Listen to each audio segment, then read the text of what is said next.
South India shopping mall, the wedding మంత్ర, సరికొత్త wedding collection, south India shopping mall.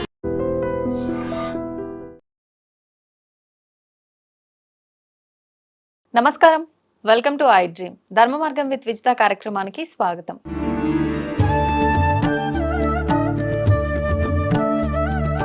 ప్రస్తుతం మనతో పాటు ఉన్నారు ప్రముఖులు శివరుద్ర సాధు గారు. ఇప్పుడు వారితో మాట్లాడి మరిన్ని విషయాలు తెలుసుకుందాం.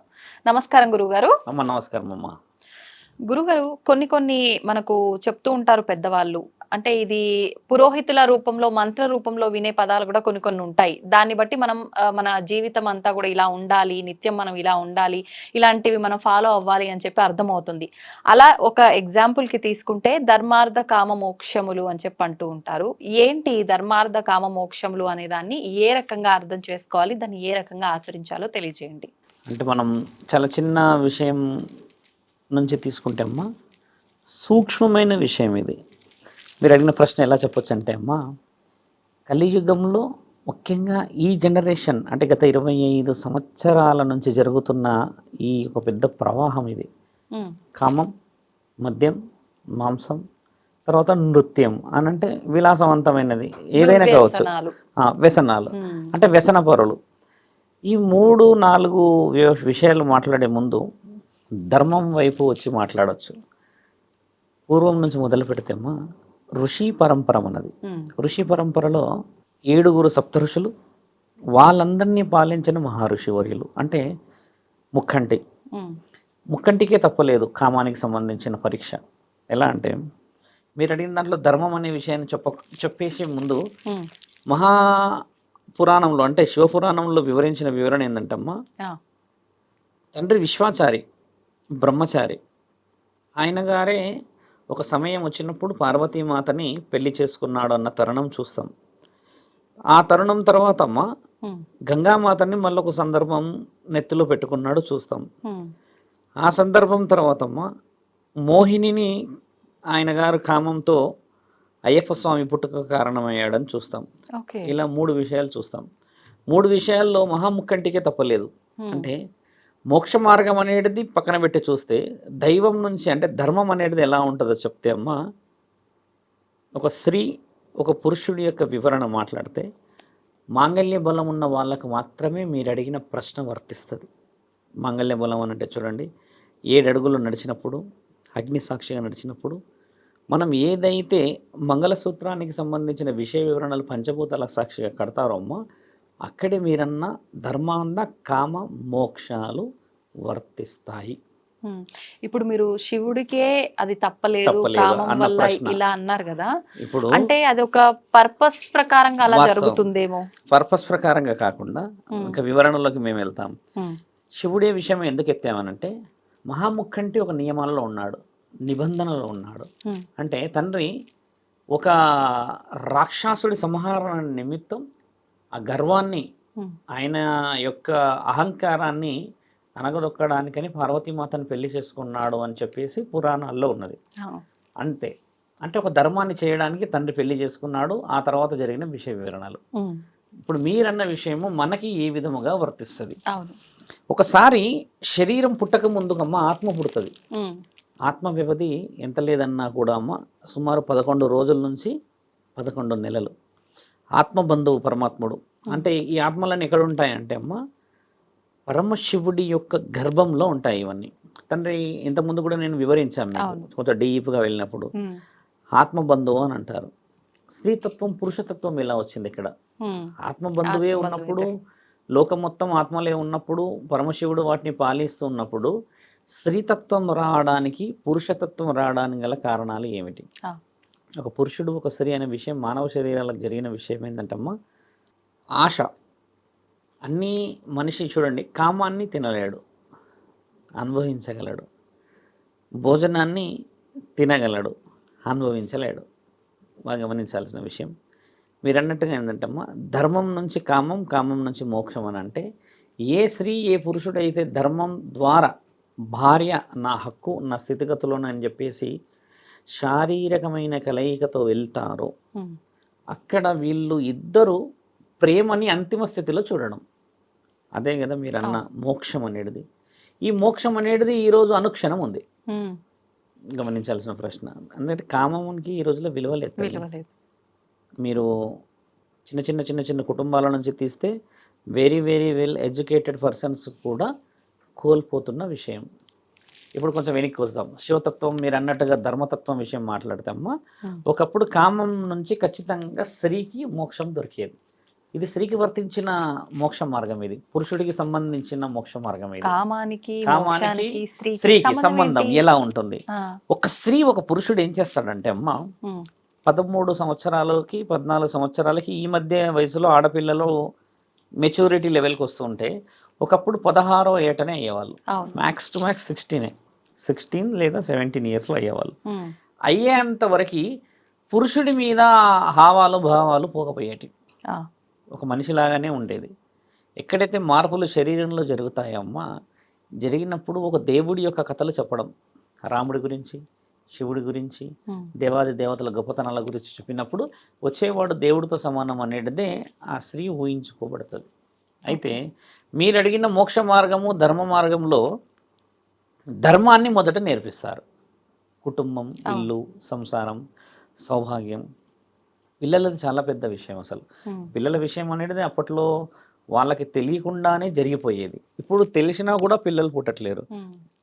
ఎక్కడైతే అమ్మ ధర్మం ఎలా చెప్తారంటే, ఒక స్త్రీ మనస్సు మొత్తం ఒక పురుషుడిని కంప్లీట్గా ఆయన ధర్మంగా వచ్చే ఒక దేవుడు, ధర్మంగా వచ్చే ఒక మహనీయుడు, ధర్మంగా నిన్ను ఒక స్త్రీ ప్రపంచం బాగా గమనించాల్సిన విషయం ఏంటంటే అమ్మ, ఒక స్త్రీ ప్రపంచం భర్త మాత్రమే.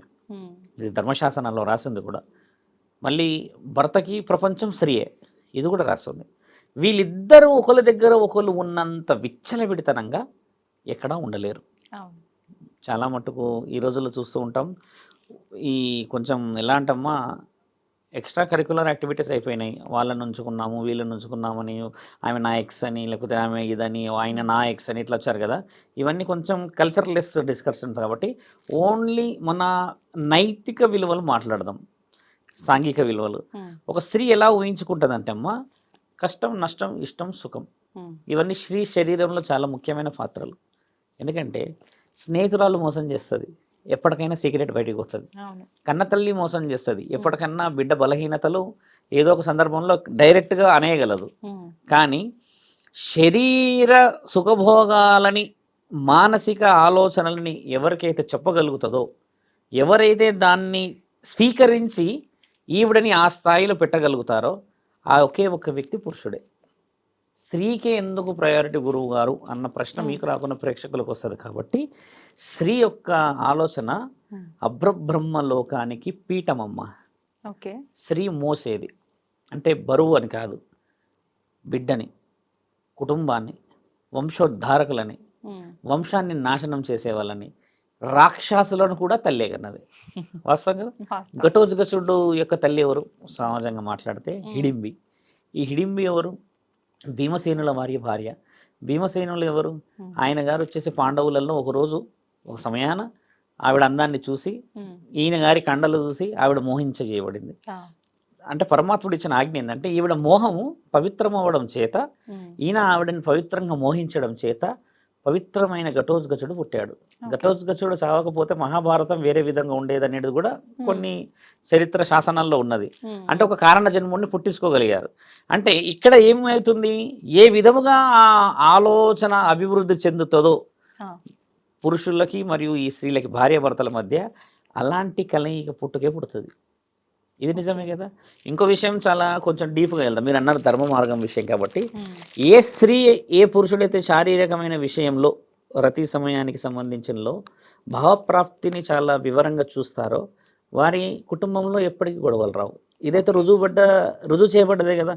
ఈరోజు నేను వచ్చి కూర్చొని చెప్పడం అని కాదు. It is a proven document in any circumstances. If you go for any universities అమ్మ, సైకియాట్రిస్ట్ నుంచి హిప్నటిస్ట్ వరకు, యూత్లో ఫస్ట్ క్వశ్చన్ ఏంటంటే, నేను కాకుండా నా దగ్గర లేనిది వేరే వాళ్ళ దగ్గర ఏమున్నది అనేది it is a universal fact. ఇప్పుడు మీరన్న విషయం ధర్మం వైపు అనేది ఏంటంటే అమ్మ, ఒక స్త్రీ ఊహించబడ్డ మొట్టమొదటి పురుషుడు భర్త, అదే ధర్మం కదా. ఇక్కడ ఏమి ఊహిస్తున్నారు ఇప్పుడు? ఫ్లెక్సిబిలిటీస్, 6 అడుగులని 7 అడుగులని అందంగా ఉందా అని జుట్టు బారెడు ఉందా అని ఈ చీర కట్టు ఉందా అని ఎర్రగా ఉందా అని బుర్రగా ఇన్ని ఆలోచనలు వచ్చినాయి. ఎక్కువగా ఇన్ని ఆలోచనలు వచ్చిన వాళ్ళు సుఖపడరు. ఒకప్పుడు ఏం సుఖపడేవాళ్ళంటే అమ్మ మనసు సుఖపడేది మొదట. వచ్చేవాడు శ్రీరాముడు, వచ్చే స్త్రీ నా ఇంటి మహాలక్ష్మి అన్న ఈ ఊహలో అదేందో అప్పుడు మరి అందరూ అందంగానే ఉండేటోళ్ళు. అంటే అప్పటి కుటుంబాలు అలా ఉండేటి, జుట్లు బారేడు ఉండి కాళ్ళకి పసుపు పెట్టుకొని ఆ చీర అవి వేసుకునే లంగా జాకెట్టే కానీ ఆ చూసే ఆ నయనాలకి పెట్టే కాటుకలే కానీ మాట్లాడే ఆ పద్ధతులు సిగ్గుతో కొంచెం ఆలోచనతో కొంచెం బిడియంతో భయంతో అదొక రెస్పెక్టబుల్ గా ఉండేది కదా. ఇప్పుడుందా నా తల్లి? లేదు. ఇప్పుడు ఏంటంటే మొన్న రీసెంట్గా విషయం చెప్తున్నాము, ఫోటోలో చూసి అబ్బాయి ఓకే అని వేశాడు, స్వీట్ డబ్బా పట్టుకొని పోయారు ఇక మనోళ్ళు. చూడగానే ఒకటేసారి వామ్మో నాకు వద్దు అని వెనక్కి జరిగిందట. ఇది లైవ్ మళ్ళీ వాళ్ళు ఫీల్ అవుతారేమో స్వామి ఆడ చెప్పేసిండని ఫేస్ చూసేసి వద్దనేసుకున్నారు వాళ్ళు అంతే. ఇక ఫోటోలో ఏమో డిజిటల్ గా కదా, యానిమేషన్ మానిటరింగ్ సాఫ్ట్నెస్ అది ఇది, ఇంకా పెదాలని కూడా ఇట్లున్నాయి దాన్ని ఇట్లా పెడతారు ఇన్ని అక్కడ పోయినాక భయపడిపోయి పెళ్లి క్యాన్సల్ అయిపోయింది. 24 లక్షలు 3 ఎకరాలు 4 ఎకరాలు ఏదో సంథింగ్ ఏదో అయిపోయింది మొత్తం. ఇంకా వాళ్ళు పెద్ద డిసైడ్ అయిపోయారు. ఇక తర్వాత పోయి చూసినాక క్యాన్సిల్ అయింది. ఒకప్పుడు పెళ్లి సంబంధాలు క్యాన్సిల్ కాకపోయేటి ఎందుకు తెలుసా తల్లి? వంశంలోనే పిల్లని చూసేవాళ్ళు, వంశంలోనే పిల్లగాడు అయిన వాళ్ళని 7 తరాలలోపే చూసేవాళ్ళు. 7 తరాలు అనేది కూడా ఇక్కడ తెలుసుకోవాల్సి. 7 తరాలు ఎవరు మళ్ళీ? అది కూడా పెద్ద సమస్య. ఇక్కడ చాలా మంది 7 తరాలంటే 7 జన్మలు ఎత్తిన తరాలు అనుకోవడం పొరపాటు. 7 తరాలంటే మేనత్త, మేనమామ, పిన్ని, బాబాయి, తాత, తర్వాత అమ్మమ్మ వరుసల నుంచి ఇట్లా పైకి చూసేది ఒక వరుస. ఇటువైపు నుంచి కూడా అదే వరుసలు. లాస్ట్ మీ నాన్న వరుసనే 6వ తరం వరుస. 7వ తరంలో నువ్వు ఉంటావు. ఇది 7 తరాల వరుస. ఇప్పుడు 7 తరాలు అనేసరికి మనోళ్ళు పెద్ద ప్రశ్నలాగా ఆలోచిస్తున్నారు కదా, అట్లా ఆలోచిస్తున్నారు. కానీ అది కాదు, మేనత్తలు కూడా నీ తరం, మేనమామలు నీ తరం, అమ్మమ్మలు కూడా నీ తరం. ఎందుకంటే మన వరుసలోనే వచ్చేవాళ్ళు. మేనబావలను చేసుకునే కార్యక్రమం ఆంధ్రాలో ఎక్కువ శాతంగా చూస్తాం. మేనమామలు, మేన భావలను చేసుకునేదేమో తెలంగాణలో చూస్తాం. మామలను అక్కడ చేసుకుంటారు, ఇక్కడ ఇది చేసుకుంటారు. అంటే దాని అంతరార్థం నేను మరోసారి చెప్తాను. మీరు అన్నట్టుగా అమ్మ, ఎవరినైతే ఈ తల్లిదండ్రులు చెప్పుతారో చెప్పిన వ్యక్తిని స్త్రీ ఊహించగలదు. అదేవిధంగా 5గురు మహాపతివతల గురించి చెప్పి గొప్ప గొప్ప గుణగణాల గురించి చెప్పినప్పుడు స్త్రీతత్వం ఎలా ఉంటుందో అని చెప్పినప్పుడు 18వ ఏట పురుషుడు ఊహించుకున్న స్త్రీయే ఆ పెళ్ళి అయ్యే రోజు ముందు ఇద్దరి మధ్యలో నుంచి తీసే ఆ పరద. అక్కడ ఇద్దరికి తెలిసిపోతుంది రాముడు సీత అన్న ఆ ఊహ వచ్చేస్తున్నప్పుడు. చీకటి చాలా ప్రమాదకరమైనది ఈ రోజుల్లో. ఒకప్పుడు చీకటి సుఖవంతమైనది. కొంచెం వైల్డ్గా చెప్తాం మేము, ప్రేక్షకులకు అర్థం కావాలి కాబట్టి. ఒక స్త్రీని ఒక పురుషుడు, ఒక పురుషుడిని ఒక స్త్రీ కామంతోని కాకుండా మనస్సుతోని మీరు అన్నట్టుగానే ధర్మంగా నా హక్కు, నా భార్య, నా ఇల్లు, నా సంసారం అని 25-30 మంది ఉమ్మడి కుటుంబాలు ఉండేవి ఒకప్పుడు. వాళ్ళందరికీ అమ్మ ఒక రూమ్ ఉండేది, అందులోనే శారీరక కలయిక అందరూ. ఇప్పటికీ కొన్ని ఊర్లు ఉన్నాయి అలాగా. శారీరకంగా ఆ రూమ్లో ఎవరైనా ఉన్నారు అంటే మిగతా వాళ్ళు అండర్స్టాండ్ చేసుకోవాలి, అర్థం చేసుకోవాలి, డిస్టర్బ్ చేయకూడదు. అంటే ఈ తరుణం ఉన్న పెద్ద పెద్ద కుటుంబాలు ఉన్నాయి ఇప్పటికీ. అలా ఉన్నప్పుడు వాళ్ళకు కూడా ఒక అర్థమయ్యేది. అంటే ఏకాంత సమయం అనో లేకపోతే వాళ్ళిద్దరికి సంబంధించిన విషయం అనో భార్యాభర్తలు అన్న విషయం ఉండేది. ఇక్కడ చీకట్లో కేవలం ఒక దీపం మాత్రమే ఉండేదమ్మా. అప్పుడు ఏం జరిగేది తెలుసమ్మా? ఇది చాలా మైక్రో లెవెల్ ప్రశ్న మీరు అడిగింది. ఒక స్త్రీని నిజముగా, ఒక పురుషుడిని నిజముగా అంతరాత్మతో చూసుకునే సమయం. ఇంత వెలుగులో కూడా అసలైన అందమని, అసలైన మనస్సు అని చూడలేకపోతున్నారుగా. చీకట్లో చూసే ఆ మనసు ఎన్ని కుటుంబాలను నిలబెట్టేసింది ఈరోజు చూసారా? తరాలు నిలబడిపోయినాయి.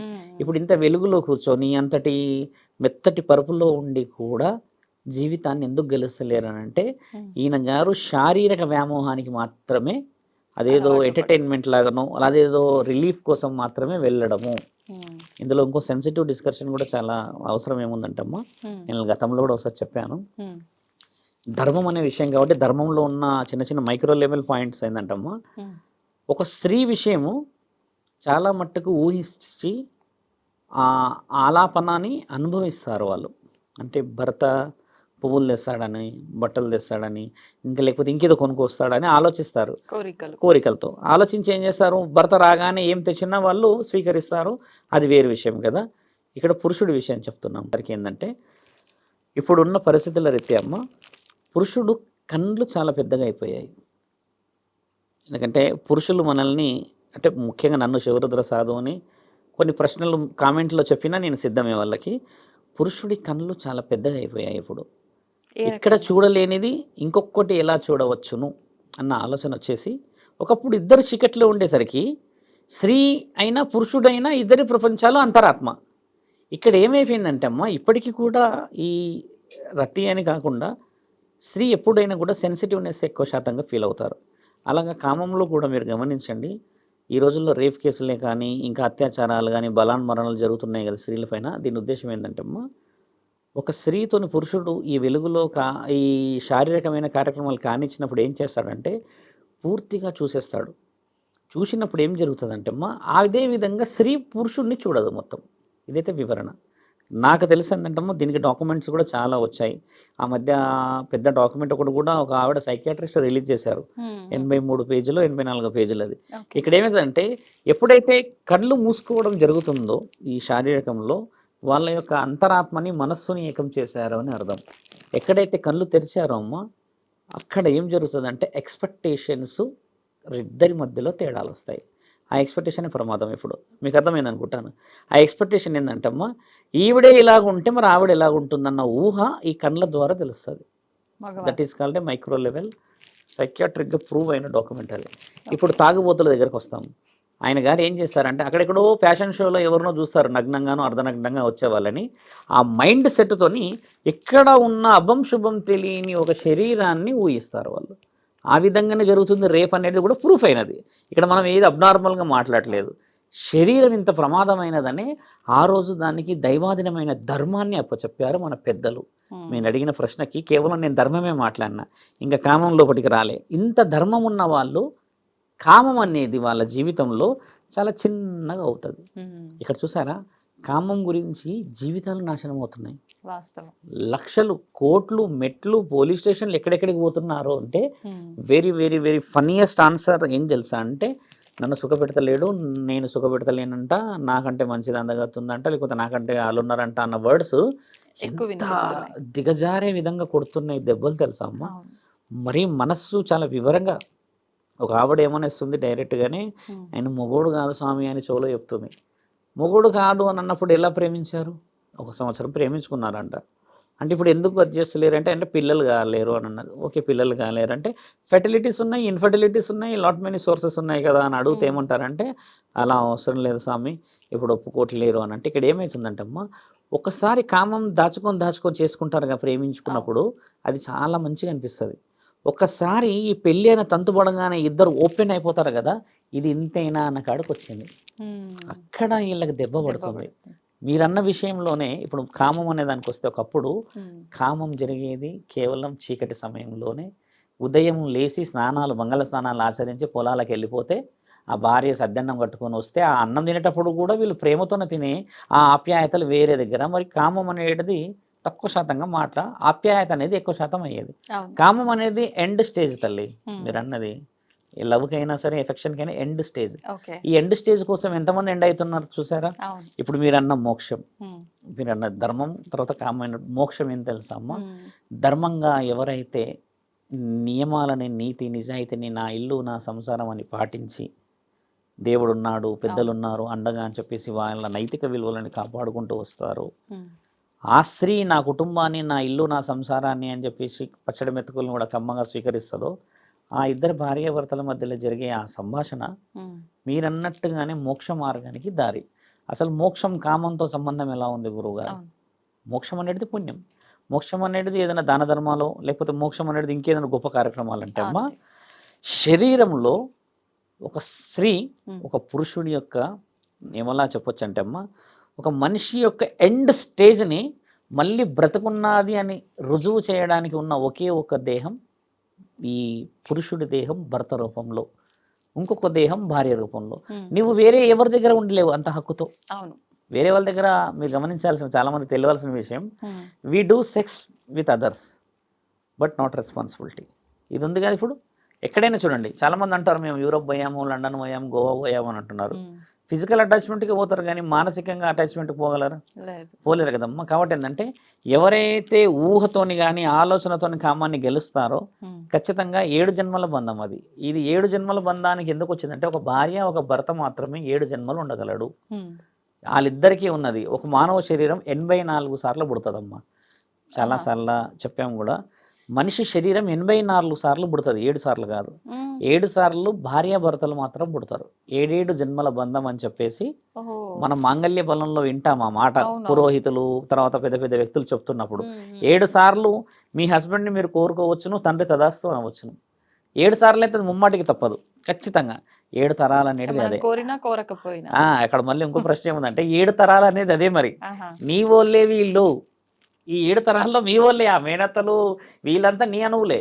వాళ్ళ అణువులోనే నీవు పుట్టావు కాబట్టి 7 తరాల్లో నీ పోలిక ఉంటుంది చూడండి. ఒక దగ్గర ఖచ్చితంగా మేనత్త పోలిక అని అంటారు, చిన్నమ్మ పోలిక అంటారు, కనీసం ఎక్కడో ఒక ఐబ్రోలానన్న పోలిక, ఏదో మాటల్లో కానీ చెవ్వో లేకపోతే ఇంకేదో పోలిక అంటారుగా. ఇలాంటి పోలికలు అనేటిది 7 తరాలు చూడడానికి ముఖ్యమైన కారణం. ఓపెన్ గా చెప్పాలంటమ్మా, ఇప్పుడు 7 తరాలు చూసే పంతులు లేరు.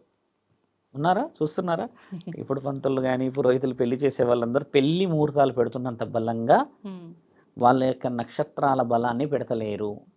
శ్రీకాల సర్ప దోషాన్ని తీసేసిన పురోహితులు, శ్రీకాల సర్పం అంటే రాహు, కుజువు, సర్పదోషాలకు సంబంధించిన ఈ దోషాలు పోయిన తర్వాత అదే పరిస్థితుల్లో పెళ్లి కాకుండా పిల్లలు కాకుండా చాలా మంది ఎందుకున్నారంటే అమ్మ, తీసేవాడు కారణ జన్ముడైతేనే ఆ పాపం పోతుంది. అంత సులభంగా పోతుందా? ఇప్పుడు పరమాత్ముడు పెట్టిన ఒక శాపమే కానీ ఒక పాపమే నువ్వు చేసుకున్న గత జన్మల పుణ్యాలే కానీ వచ్చేవాడు కారణ జన్ముడైతేనే, తీసేవాడు కారణ జన్ముడైతేనే అయిపోతాయి. ఇది రుజువు చేయబడ్డది. 60-70 సంవత్సరాలు ఉన్న పురోహితులు ఈ మధ్య కరువు అయ్యారు. వెరీ యంగ్ వస్తున్నారు. వాళ్ళు కూడా కొంచెం నీట్గా డ్రెస్సింగ్, తర్వాత పూజా గది నుంచి బయట మనం గుడి నుంచి బయటికి రాగానే they wear sandals or shoes, jeans, T shirt వేసుకొని ఇంకా వాళ్ళు కొంచెం ఆ స్టైల్ వేరే అయిపోతుంది కదా. అలాంటి తత్వం ఈ రోజుల్లో ఏర్పడినప్పుడు అమ్మ నిజమైన తత్వం లేదు. మోక్ష మార్గం అనేది ఏంటంటే అమ్మ, పుణ్యం కొద్దీ నీ పిల్లలని 11-12 మందిని ఒకప్పుడు కనేవాళ్ళు కదా. కనేవాళ్ళు కూడా సుభిక్షంగా ఉండేవాళ్ళు. సాఫ్ట్వేర్స్ లేరు అప్పట్లో, లక్షల జీతం లేదుగా. అదే గొడ్డు కారం తిన్న తర్వాత ఎక్కడ తింటే మోక్షం వస్తుంది చాలామందికి తెలియాలమ్మా. నీ ఇంట్లో నీవు కష్టపడి తిన్న తిండితోనే మోక్షం దొరుకుతుంది. ధర్మంగా సంపాదించిన ధర్మంగా నీ ఇంట్లోనే ఎందుకు తినాలంటున్న వర్డ్ ఏంటంటే, ఈ రోజుల్లో ఇంట్లో తింటలేరమ్మా పిల్లలు, అసలు తింటలేరు. మీరు గమనించాల్సింది, నేను బయట ఫుడ్ అయిపోయి నేను తినేసి వచ్చాను అనేస్తున్నారు కదా. మీరు ఎక్కువ శాతం గమనించండి. నాకు తెలుసమ్మా, ఒంటరిగా స్త్రీలు తింటున్నారు భోజనం ఈ రోజుల్లో. పురుషుడు 90% తాగి రావడము లేకపోతే ఇంకేదో చేసే వస్తున్నాడు. 10% వంచోళ్ళు ఉన్నారు. పిల్లలు కూడా తినేసేస్తున్నారు కదా. అమ్మ మాత్రం ఒకతే తింటుందమ్మా ఇంట్లో అన్నం. అది కూడా అమ్మ కూడా ఎవరితో తింటుంది తెలుసా? తోడు సీరియల్తో కూర్చొని తింటుంది. ఆమెతో మాట్లాడుకోవడానికి ఉన్నదే వాళ్ళు. అదే నాన్న వచ్చినప్పుడు పిల్లలు వచ్చినప్పుడు కూర్చొని తింటే కొట్లాడుకుంటాం మనం, బాధలు తెలుస్తాయి. అందరం పంచుకుంటే ఆ వండిన కుండలో ఏముంటుందో పిల్లలకు తెలియదమ్మా. అందులో అమ్మ కష్టం ఉన్నదా నాన్న కష్టం ఉన్నదా తెలియకుండా నువ్వు ఇచ్చే 200-300 అందరు గెట్ టుగెదర్గా వేసేసుకొని తినేసి వస్తే కడుపు నిండుతుంది. అసలైన కడుపు మాడుతుంది ఎవరో తెలుసా అమ్మ? ఇంట్లో స్త్రీలకే మాడుతుంది. ఇది ముమ్మాటికి ఒప్పుకోవాల్సిందే. ఫ్రిడ్జ్ తీయండి ఒకసారి, వారం రోజుల మెనూ ఉంటుంది అందులో, అన్నీ అదే స్టోర్ అయి ఉంటాయి కదా. మరి పిల్లలు తినాలనే వండితే మరి పిల్లలు ఎక్కడ తినకుండా ఉంటే మరి ఆ తల్లికి బాధ. వృధా చేయలేము, పాడు చేయలేము, డబ్బులతో తెచ్చుకున్నాయి. పెద్ద మనుషులు ఉంటే ఓకే తినేస్తారేమో, కానీ ఈ రోజుల్లో ఇండివిజువాలిటీ ఫ్యామిలీస్ ఎక్కువైపోయినాయి అమ్మ. కాబట్టి చూసారా, అక్కడ లేని సుఖము పరమాత్ముడు ప్రత్యేకంగా పెట్టిండంటే నమ్ముతామా అమ్మ? పెట్టిండొచ్చా? పెట్టలేడు. చితి మీద ఎందుకు కాల్చాలంటారు తెలుసా మనిషిని? కాలేటప్పుడు అన్నా కనీసం అరుస్తావు నువ్వు అని. ఆ కాల్చేటప్పుడు నీ శరీరం ఎంత తీయగా ఎంత ముద్దుగా ఇట్లా చిన్నగా పౌండ్స్ పౌడర్ పెట్టి ఫెయిర్ అండ్ లవ్లీ పెట్టి నీట్గా సాఫ్ట్గా పెంచుకున్నావు కదా. ఆ శరీరాన్ని అక్కడ తెల్ల బట్ట మీద ఎందుకు పెడతారంటే, ఒక మచ్చ చూపెట్టు, ఒక జోబు చూపెట్టు, నువ్వు ఏదైనా తీసుకొచ్చేది ఉందా అని చూపిస్తే అందులో మచ్చ ఉండదు, జోబు ఉండదు తేయడానికి. ఆ తెల్ల బట్టలో ఎందుకు చూస్తారంటే అమ్మ, నీ వచ్చేటప్పుడు పవిత్రంగానే వచ్చావు, పోయేటప్పుడు పవిత్రంగానే పోతున్నావు, కానీ పుణ్యం లేకుండా పోవడం చేత నిన్ను కాల్చడం జరుగుతుంది. బాగా గమనించండి. కొంతమందిని కాల్చనియరు మన వాళ్ళు బాధపడి, ఎందుకంటే మా జ్ఞాపకం కావాలి, మేము సమాధి పెద్ద కట్టుకుంటాము, పాలరాతితో కట్టుకుంటాము అంటారు కదా. ఒక చితి కాలకపోతే మరో జన్మ కష్టంగా రాదు. కొంతమందిని చూడగానే ఏమనిపిస్తుంది అంటే అమ్మ, ఏ జన్మ పుణ్యం చేసుకున్నాడో, ఎంత నిమ్మలంగా ఉన్నాడు మనిషి, ఆస్తులన్నీ కూడా పెట్టేసేసి అలా బాల్కన్లో లగ్జరీగా తిరుగుతున్నాడు అని అనిపిస్తుంది కదా. ఈ జన్మ పుణ్య ఫలితం కాదు, ఏదో జన్మలో చేసుకున్న పుణ్య ఫలితాన్ని పరమాత్ముడు పుట్టిస్తాడు. మోక్షం అంటే ఏం తెలుసా అమ్మ? మనిషి దగ్గరికి అన్ని రావడం కాదు, మనిషి అన్ని తెచ్చుకొని సుఖం అనుభవించడం. అనుభవించటం. ఇదే కదా మీరు అన్న ధర్మము, కామము, మోక్షం. ఈ 3 కేవలం ఒక ఆడ, ఒక మగ, అందులో భార్యాభర్తలకు మాత్రమే వర్తిస్తాయి. ముఖ్యంగా చాలామంది చెప్తున్నాం మోక్షం అనేది యువకులకి వర్తించదు, కామము వర్తించదు. మీరన్న ధర్మాంధ కామములు అనేది కూడా పరమాత్ముడి ఆజ్ఞతోని మాత్రమే నీ యొక్క శరీరాలకి పుట్టక ముందుకి అక్కడ ఆకాశ మార్గంలో ఆయన గారు చేసే స్వర్గపు పెళ్ళిళ్ళల్లో ఆత్మలకు జరుగుతాయి. మీ ఇద్దరు కలవాలి అని అప్పుడు మాత్రమే ఆత్మలకి అంటే నీ యొక్క సోల్స్ తోని ఫస్ట్ డిసైడ్ అవుతుంది ఈ ఆత్మ ఈవిడకి, ఈ ఆత్మ ఈయనకి అని. ఆ డిసైడ్ అయిన శరీరాలే ఇప్పుడు భూమండలంలో కలుస్తాయి. కాబట్టి ఏంటంటే అమ్మా పెళ్ళిళ్ళు నిర్ణయించబడేటి స్వర్గంలో అని చెప్పి రాసింది కదా ఒక స్లోగన్, ఊరికే లేదు కదా. ఎక్కడ మీరు బాగా గమనించాలి, భాగమతి అంటే మీకు తెలుసా, పేరున్నా ఉండవచ్చు, హైదరాబాద్ పేరు భాగ్యనగరం. 3.5 కిలోమీటర్లు ఆ కులీ కుతుబ్ షా వంశస్థులు ఆయన గారు దాని మీద వెళ్తూ వెళ్తూ వెళ్తూ గుర్రం అక్కడ పెట్టి ఆ బుడదలో ఈత కొట్టుకుంటూ అటు పోయేవాడంట. ఆవిడనేమో చిన్న ఈ బజార్ లాంటి దాంట్లో ఒక వ్యాపారం ఏదో చిన్నది ఏదో చేసుకునేదంట. ఆవిడ అందాన్ని చూడడానికి పోయేవాడంట. మరి ప్రేమ అంత గొప్పది కాకపోతే ఆ మూసీ నదులు ఎందుకు పెడతాడు తండ్రి దారి? వాస్తవంగా ఆయన రాజు కాబట్టి ఆ రాణిని ఎత్తుకరామని చెప్పొచ్చుగా, ఎందుకు ఎత్తుకరాలేడు తల్లి? వివరంగా ఆలోచించండి. ప్రేమ ఎత్తుకొస్తే రాదు, ఎత్తుక్కుంటూ ఎత్తుక్కుంటూ ఎత్తుక్కుంటూ పోతే ఒక్కసారి చూసే ఆ చూపు మళ్ళీ ఆ బురదలోకి లైఫ్ టైం వెళ్ళిపోమని వెళ్ళిపోతాం. ఆ చూపు కోసం వెళ్తారమ్మా. ప్రేమ అలా పుడుతుంది, నాకు తెలిసి అలానే పుడుతుంది. నాకు తెలిసి ఇంత జనరేషన్లో, ఇంత స్పీడ్ జనరేషన్లో కూడా అలానే పుడుతుంది ప్రేమ. అంతే కదా, సడన్ గా పుడుతుంది, భయంకరంగా పుడుతుంది. ఎట్లా అంటే ఏడబడతాడ పుట్టేస్తుంది, అదొచ్చే సమస్య. వాళ్ళు ఏమనుకుంటారు కానీ అలా అనకూడదు. నిజమైన వాళ్ళు, నిజమైన ప్రేమికులు కూడా ఉన్నారు ఇక్కడ. పాపం వాళ్ళు అనుకుంటారు ఈయన మా మీద పడ్డాడని.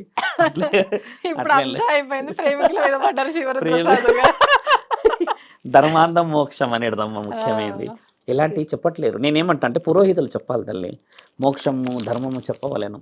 పెద్ద మనుషులు అయిన తర్వాత ఆడపిల్లలకి రీతి నేర్పించడం ముఖ్యమైనది, పురుషుడికి రీతి నేర్పించడం ముఖ్యమైనది. ఎందుకంటే అమ్మాయిలు ఈ రోజుల్లో మెచ్యూరిటీ 13-14 ఇయర్స్ వచ్చిన తర్వాత అమ్మ 16th 17th ఇయర్ వచ్చేసరికి వాళ్ళ శరీరాలు ఒకసారిగా చూస్తే 25-30 సంవత్సరాలలాగా అయిపోతున్నారు. వయసు ఎక్కువ. ఎందుకంటే అమ్మా హైబ్రిడ్ ఫుడ్, హైబ్రిడ్ వాతావరణము, వీటన్నిటికి మించి హైబ్రిడ్ ఐస్. నువ్వు చూసే ఈ యూట్యూబ్ కానీ, ఈ ఫేస్బుక్, ఇన్స్టాగ్రామ్ ఏమవుతుందంటే బాడీలో మొబిలైజేషన్ ఎక్కువ ఉన్నది. అంటే ఈ హార్మోన్స్ హెవీ ఫిల్టరైజేషన్, ఈ హెవీ ఫిల్టరైజేషన్ అయిపోయేసరికి 40 సంవత్సరాలలో చూడాల్సిన బ్లడ్ షుగర్లు ఇవన్నీ 22-30 వస్తున్నాయి. అంటే దాని కారణం మన చేతిలో ఉన్నది. దాన్ని ఎలా తీసుకోవచ్చు వెనక్కి అనే విషయం చాలామంది ప్రయత్నం చేస్తున్నారు ఇప్పుడు. కాబట్టి మీరు అడిగిన ధర్మ, కామ, మోక్షాలు అనేటివి చూడండి అమ్మా, చాలా చిన్న విషయాలు కావు ఇవి, ఇంకా డీప్గా పోవచ్చు. చాలా డీప్ విషయాలు. తల్లిదండ్రుల ముఖ్య పాత్ర ఇక్కడ చాలా అవసరం అమ్మా. So behaviour of parents, if childrens they cross 14-15 years అమ్మా, parents has to behave like a friends, they have to behave like a colleagues, and they have to share each other discussions. What about family, what about environment, what is the scenario in the society. అది miss అయిపోయేసరికి బిడ్డకి బాధ అయిపోతుంది. మాట్లాడతాడు, కొట్లాడుతున్నాడు ఎందుకు, అరుస్తున్నాడు ఎందుకు, ఇది వచ్చేస్తుంది. ఫ్రస్ట్రేషన్లలో మాట్లాడిన కుటుంబాల్లో ఏమైపోతున్నాయి అంటే బిడ్డ కూడా ఫ్రస్ట్రేషన్. కొడుతుంటే నిలబడిపోతున్నారు. మీరు గమనించండి పిల్లల్ని, కొడుతుంటే ఇంకొకటి కొడతాడేమో మహా అంటే అనుకుంటున్నారు. నేను అనేది ఏంటంటే మనసుకు కొట్టాలి దెబ్బలు. ఒకప్పుడు ఎంత తిట్టేవాళ్ళు తెలుసా అమ్మ, అంటే నిలబడి తిట్టేవాళ్ళు తల్లి. ఎన్ని తిట్టేవాళ్ళు తెలుసా, నువ్వు సుంటవని, నువ్వు అదని ఇదని, తిట్టుకే సిగ్గుపడి పెట్టాడు. ఇప్పుడు తిట్టులకు ఇట్టలేరు, దాటిపోయింది. ఎదురు దెబ్బ కొట్టే పరిస్థితి. ఇందాక విన్నాముగా, ఒక అతను వచ్చాడు గట్కేశ్వరం నుంచి, పెళ్ళయిందంట, అదైందంట, నాన్నని కొట్టిండంట అబ్బాయి. ఆ నాన్న కొట్టిండనే ఆ మాట చెప్పడానికి 15 నిమిషాలు తీసుకుంటా. ఆయన ఏడుపు, ఎంత ముద్దుగా పెంచుకున్న ఆ బిడ్డ కొట్టిండంటే ఆయన ఆ రోజే చచ్చిపోయినట్టు. నాన్న ఏదైనా మార్గం ఎత్తనండి స్వామి, కొడుకు మంచిగా అయిపోవాలి అని వచ్చిండు ఆఖరికి మళ్ళీ. కానీ నా కొడుకుని ఇట్లా చేయాలి అట్లా చేయని రాలేడు. ఆయనకు చెప్పే వర్షనే మారిపోయింది. ఇందులో చాలా డీప్గా ఉంటాయి. విల్ డిస్కస్ అబౌట్ అదమ్మా విషయాలు. గారు, పుట్టుక చావు ఈ రెండు కూడా మన చేతుల్లో ఏదీ లేదు, అంతా భగవంతుడి చేతుల్లోనే ఉంది. ఆయన ఎలా రాస్తే అలా అంటాం. కానీ శివుడి భక్తితో మార్కండేయుడు, ఆయనను మించిన భక్తుడే లేడని చెప్పాలి నిజంగా. శివుడికి మార్కండేయుడు అంత భక్తితో ఉండేవాడు. ఆయన భక్తి వల్ల మరణాన్ని జయించిండు, యముణ్ణి కూడా వెనక్కి పంపించిండు ఆయన ప్రాణాలు తీసుకెళ్లకుండా. అంటే దీన్ని మనం ఎలా అర్థం చేసుకోవచ్చు? మన ప్రాణాలు మన చేతుల్లోనే లేవు. ఏది ఎలా ఏ టైంకి డిసైడ్ చేయబడిందో అది అలా జరగాల్సిందే, మనం మార్చలేము అని అంటారు. మరి దీన్ని గురించి మనం ఏం అర్థం చేసుకోవచ్చు అంటారు? మార్కండేయ మహారాజు గురించి మీరు అన్నట్టుగా కొంచెం మెల్లిగా వస్తాం. యముడి గురించి కూడా మంచిగా మెల్లిగా వస్తాం. మానవ శరీరం గురించి మాట్లాడుకుంటే ఏమవుతుందంటమ్మా, ఇప్పుడు నలుగురు ఐదుగురు మనం నిలబడ్డాం అంటే మానవుడు, మానవ శరీరాలు అంటారు కదా. మానవుడు అన్న పేరు ఎలా వచ్చిందంటే అమ్మ శివుడు నుంచి వచ్చింది. శివుడు ఆయనకు ప్రతిరూపమే మానవుడు. ఇది నిజం. ఎలా నిజమైంది, ఎలా రుజువు చేయబడ్డదని కూడా మాట్లాడవచ్చును. ఒక సందర్భంలో మీకు గతంలో చెప్పినట్టుగానే సృష్టిలో అమ్మ ఒక శరీరం నుంచి ఒక శరీరం పుట్టకపోయేది. ఒక శరీరం నుంచి ఒక శరీరం పుట్టకపోయేది. అంటే ఇప్పుడు ఏదైతే ఇప్పుడు తల్లి గర్భం నుంచి వచ్చడం చేయడం అనేది లేదు. ఆ సందర్భం చెప్పాము. కేవలం ఒక తత్వాన్ని తండ్రి వేడి చేసి, అంటే అగ్నిలింగంలో తండ్రి వేడి చేసి, ఆ వేడికి ఒక పరిపూర్ణమైన స్థితి వచ్చాక ఆ అగ్నిలింగంలో నుంచి తండ్రి తీసుకెళ్ళి ఆత్మలింగంలోకి వేయడం. ఆ ఆత్మలింగంలోకి వేసిన తర్వాత ఆత్మ పరిపూర్ణమైన స్థితికి వచ్చిన తర్వాత ఇక్కడ 3 తరాలు ఉంటాయమ్మ. మనిషి పుట్టక ముందుకుండే తరం చెప్తున్నాం మీకు. అగ్నిలింగం అనేది ఆత్మ పుట్టుకకి కారణం. ఆత్మ పుట్టడానికి మాత్రమే కారణం. ఈ అగ్నిలింగంలో ఫిల్టరైజేషన్ కొన్ని రోజులు అయిన తర్వాత దాన్ని తీసుకెళ్ళి ఆత్మలింగంలోకి వేస్తాడు. ఆత్మలింగం అనేది కూడా పరమాత్ముడి యొక్క హస్తంతో ఉన్నది. ఈ ఆత్మలింగంలో కొన్ని రోజులు కొలువై ఉన్నాకనే గర్భంలోకి వస్తారు. అంటే తల్లి గర్భం ముందుకు రాకముందుకే 2 గర్భాలు దాటి వస్తారు. ఒక గర్భం వచ్చేసి పరమశివుడి యొక్క శరీరం, అంటే మీరు అన్నట్టుగా ఆయన అణువు, శివుడి నుంచి వచ్చినవాడు మానవుడు. అక్కడి నుంచి నీవు పుట్టడానికి సిద్ధమై ఉన్నావు అని చెప్పిన తర్వాత నీ యొక్క గుణగణాలకు ఒక రూపాన్ని ఇస్తాడు ఆత్మ అని. ఇప్పుడు మనిషి పుట్టగానే ఒక ఆత్మ కూడా మనం ఒకవేళ ఉదాహరణకు కనిపించింది సినిమాలో చూస్తాం, సినిమా మ్యాటర్ల కోసం. ఒక ఆత్మ ఎలా ఉంటుందని చూడగానే అమ్మ గాలిలో కనబడుతూ చేతులు ఉంటాయి, కాళ్ళు ఉంటాయి, ఈ వెంట్రుకలన్నీ తిరుగుతూ ఉంటాయి, కళ్ళు, ఈ మాట్లాడాలన్నీ కనబడతాయి. ఇప్పుడు ఆత్మకి తల్లి అయితే కన్నది శరీరాన్నే కదా, ఆత్మని కనలేదు కదా. కాబట్టి ఏంటంటే శరీరంలో బిడ్డ రూపుదిద్దుకోక ముందుకే పరమాత్ముడు ఆయన గర్భంలో కంటాడు ఆత్మని. అందుకని ఆయన ఆత్మబంధువు అని అంటారు. ఆత్మని ఆయన మొదట కంటాడు కడుపులో. అంటే ఆయన సిద్ధం చేసుకుంటాడు ఒక రూపాన్ని.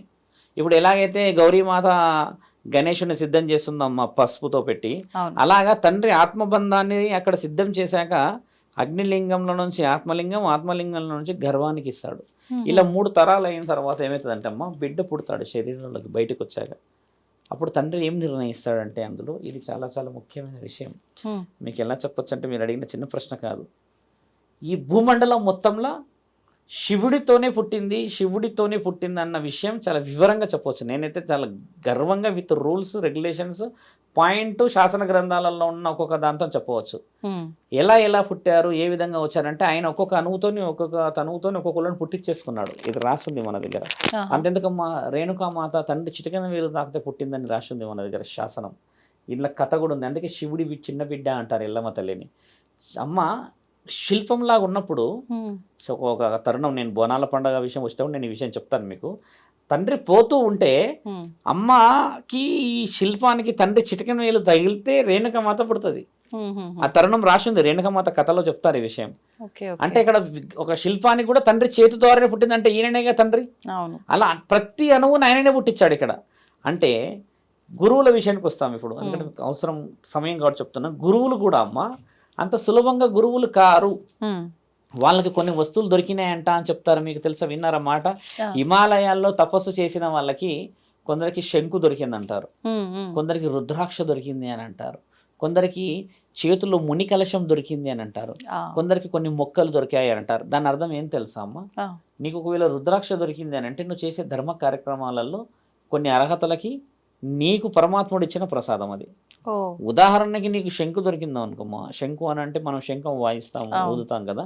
ఆ శంకుతోని చాలా మంది యొక్క ప్రాణగండాలని కాపాడగలిగే మహా ఉత్తమం. అంటే అది శంకు అనేది ఊదడంగా తల్లి, ఊదడం అంటే ఆరంభం. ఇలాంటిది చేయవచ్చునండి. ఒకవేళ ధన్వంతరి ఒక కలశం దొరికింది అనుకోమ్మా, నీవు ఆయుర్వేదిక వనమూలికల ద్వారా ప్రాణాన్ని కాపాడగలుగుతావు అని తండ్రి నీకు ఇచ్చిన ఒక చిన్న అవకాశం. అలా చాలామంది గురువులు చెప్పారు కూడా, మా గురువు గారికి హిమాలయాల్లో అక్కడ దొరికిందంట అంటే, మరి అక్కడ ఎవరు పెట్టారు అది? ఎవరు పెట్టారు అంటే అక్కడ శివుడు పెట్టి వెళ్తాడు అవి. ఆయన ఒకప్పుడు తపస్సు చేసినప్పుడు ఒక కారణ జన్ముడు ఇక్కడికి రాగలుగుతాడని, ఒక కారణ జన్ముడి చేత ఒక పని జరుగుతుందని చెప్పేసి అక్కడికి వాళ్ళని పంపించినప్పుడు వాళ్ళది స్వీకరిస్తే ఇది మా వరప్రసాదం అని తీసుకొచ్చిన వాళ్ళు లక్షల అఘోరాలు ఉన్నారు. ఇప్పుడు మన దురదృష్టం ఏంటంటే అఘోరాలు ఇంటర్వ్యూలు దొరకవు, కానీ వాళ్ళని అడిగితే ఇలాంటి విషయాలు చెప్పవచ్చిన వాళ్ళు. ఎలా దొరుకుతూ వచ్చిన వాళ్ళు ఎక్కడ పుట్టాలనేది నిర్ణయించేది పరమాత్ముడు. మీరు అడిగిన ప్రశ్నలకు వస్తాం. యముడు తర్వాత యముడి పూర్తి పేరు. యమలోకం ఎక్కడ ఉంది? మీరు మంచిగా గమనించాల్సిన విషయం ఇది. యమలోకం మీకు తెలిసి ఎక్కడ ఉంది చెప్పండి కదా? పైన అంటాం అంతే, కైలాసం పైన. యమలోకం వచ్చి భూలోకంలో ఉంది. యమలోకం 7 లోకాల కింద ఉంది. అతల్ల వితల్ల సుతల్ల మహాతల్ల రసాతల్ల తలాతల్ల పాతాల. పాతాల కింద లోకంలో ఉన్నది యమలోకం. భూమండలంలో ఉంది, కింద ఉంది యమలోకం. పైన యముడు పైన. యముడు పైకి తీసుకెళ్తున్నాడు. యముడు పైకి తీసుకెళ్ళేది శివుడి దగ్గరికి, పుట్టించినట్టు దగ్గర తీసుకుపోతాడు ఆయన, ప్రిన్సిపల్ దగ్గరికి. వాడని వచ్చి స్టూడెంట్స్ తీసుకుపోతాడు. వచ్చిండు ఆయన, ఈయనగాడు ఈయన చేసిన ఘనకార్యాలు అంటే తండ్రి ఎట తీసుకోవాలో చెప్తాడు. అదే మేఘాల్లో చూయించడం. అయితే యముడి పూర్తి పేరు ఏంటంటే యమ ధర్మ రాజు. అయితే యముడు కూడా ఒక ప్రాణం తీయాలి అని అంటే ధర్మంగానే తీయాలి. ధర్మం ఎవరు మరి? ధర్మాన్ని రాసింది ఎవరు మరి? పరమశివుడు.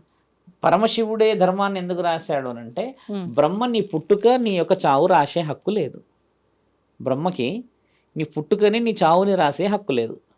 నీకు జీవితంలో జరగబోయే రాతని మాత్రమే రాస్తాడు. పుట్టించుకునేది పరమశివుడు. ఇప్పుడే చెప్పాం మీకు. మధ్యలో రాత రాస్తాడు బ్రహ్మ, చావు రాయడు. మళ్ళీ చావు మహాముఖంటికి అంకితం. విష్ణు మహానీయుడు నీవు ఏ విధముగా బ్రతకాలో ఆ రాతలో మెరుగులు చేస్తాడు.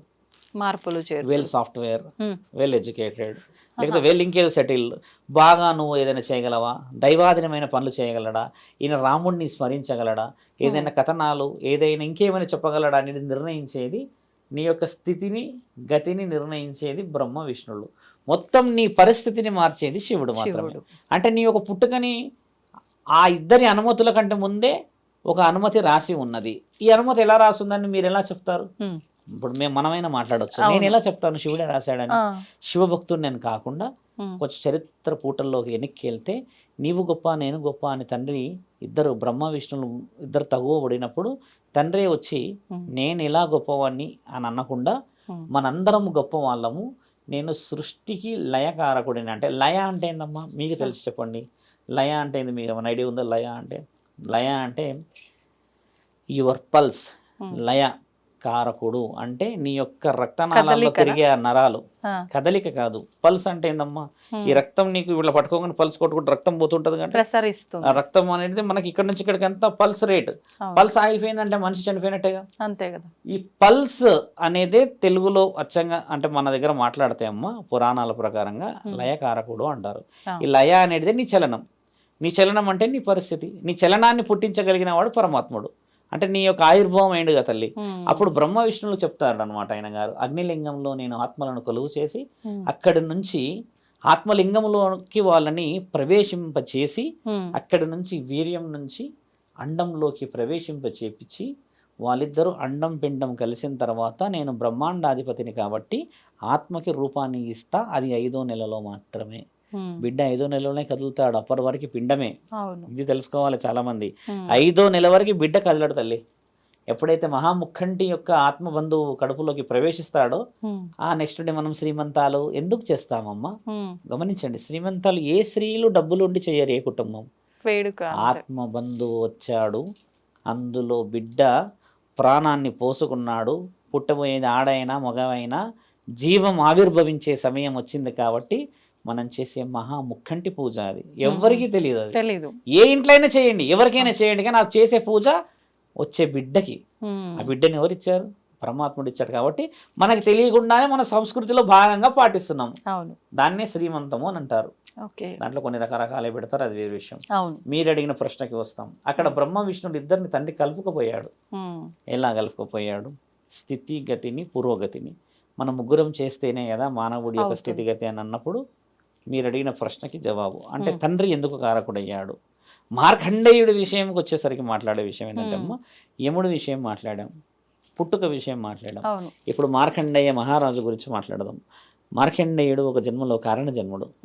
ఆ కారణ జన్ముడు ఏం చేస్తాడంటమ్మా, ఇది కొంచెం డీప్గా చెప్తాము. ఒక వ్యక్తికి శరీరం ఎలా కాపాడబడుతుందో తెలుసమ్మా? మీరు అడిగిన ప్రశ్న. 7 సంవత్సరాల వయసులోనే ఆయన గెలవగలడా మహాశివుడిని? మంత్రం తంత్రం రాగలుగుతుందా? లేదు. ఈరోజు అంగన్వాడీలో కూడా 3 ఏళ్ళు ఎదురే తీసుకుంటారు, ఆ గుడ్లు ఇయడానికో ఆ పప్పు ఇయడానికో. అలాంటిది 7 సంవత్సరాలకే అనర్గళంగా శాస్త్ర గ్రంథాలని, ఇతిహాస పురాణాలని, ఆయన వేద పఠనాలని చెప్పగలిగే అంత మునగాడయ్యాడా? ముమ్మాటికి కాదు. మార్కండేయుడు ఒక జన్మల మహారాజు, మహా తపస్వి అయిన కారణం చేత కారకుడై ఈ జన్మలో పుడతాడు ఒక ఊరిని కాపాడడానికి. అలా పుట్టినప్పుడు ఆయన ఎన్నుకోబడ్డ శరీరానికి తనువు చాలించే అవకాశం ఉంది. శరీరానికే తనువు, ఆత్మకి కాదు కదమ్మా. మీరన్న మరణం శరీరానికే. అలా ఉన్నప్పుడు ఆ శరీరం పుట్టుకతను వచ్చినప్పుడు ఓ కారణ జన్ముడు పుట్టాడనేది యముడికి తెలియదు. యముడికి తెలిసిందల్లా ఏంటంటే ఆ రోజుకి ఆ పేపర్ మీద సిగ్నేచర్ పడ్డదా, తీసుకొని వచ్చామా పోయామా, అంతే కదా. అలా వచ్చినప్పుడే శివలింగాన్ని పట్టుకొని తండ్రి 3 సార్లు పిలుస్తాడు మహాముఖండిని. ఆయన గారు వచ్చి, అలా ఎలా నీవు నేను ఇచ్చిన ఒక ప్రాణాన్ని ఆపుతావు యమా అని తండ్రి కైలాసం నుంచి విసురుతాడంట త్రిశూలాన్ని. ఆయన వచ్చేసి ఈ ఎడమ తొడమకి గుచ్చుకుంటుంది ఆ త్రిశూలం. ఇప్పటికీ ఉన్నది. అదంతా మహాముఖ్యంటి తన్నే అంత ఆలోచన ఎప్పుడు చేయడు. యముడు కూడా శివుడికి సంబంధించిన వ్యక్తే కాబట్టి అలా చేయడు. తండ్రి త్రిశూలం విసిరినప్పుడు వచ్చేసి అది ఎడమ కాలు ఈ వెనక సైడ్ తొడకి కుచ్చుకోవడం చేత ఈ ప్రాణం నేను ఎలా మరి అని చెప్పినప్పుడు అప్పుడు ఆయన తండ్రి ఆయనకి జ్ఞానోదయం చేస్తాడు. ఇలా జరిగింది, ఈ విధముగా జరిగిందని.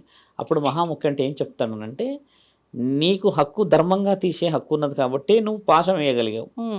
ఇంకో విషయం ఏంటంటే, ఈ పాశము డైరెక్ట్గా మార్కండేయుడికి తగలలేదు.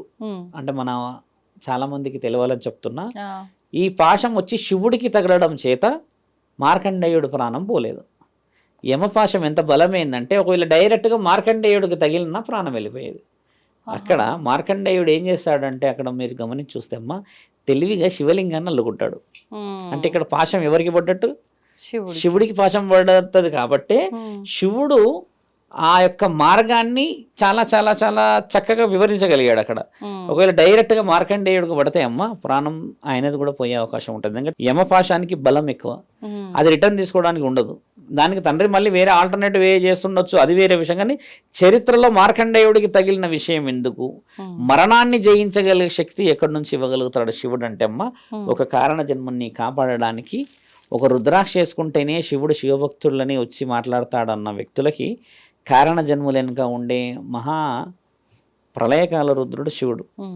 మమ్మాటికి చెప్పవచ్చును, ఒక వ్యక్తి బాగా చదువుకున్నాడు, బాగా వ్యసనపరుడు, బాగా బాగా డబ్బులు చూసి అన్ని చూసి అంత చేసి బాగా ఎంజాయ్ చేసుకొని ఎన్నెన్నో చేసుకొని వచ్చాడు. సడన్గా శివభక్తుడు అయిపోయాడు అనుకోండి, శివుడి ఆజ్ఞలు ఏంది అయ్యిందంటారా? కాదు కదా. అలా శివుడి ఆజ్ఞలు ఏంది అయితే ఎవరు కారు.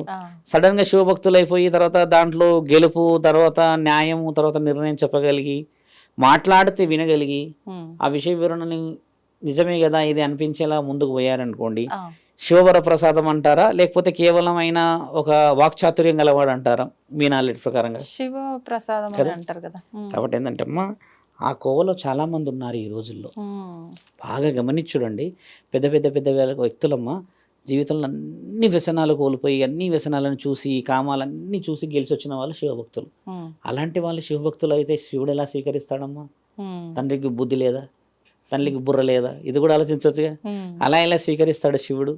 అంటే ఈ జన్మ బంధం కాదు నీది కాబట్టే, ఆ జన్మ ఆది బీజము నువ్వు కాబట్టే నీ ఆత్మని నేను ఏ సమయంలో ఏ విధముగా ఎక్కడ ఏ విధముగా ఉపయోగించాలనేది నిర్ణయించడం నాకు తెలుసు.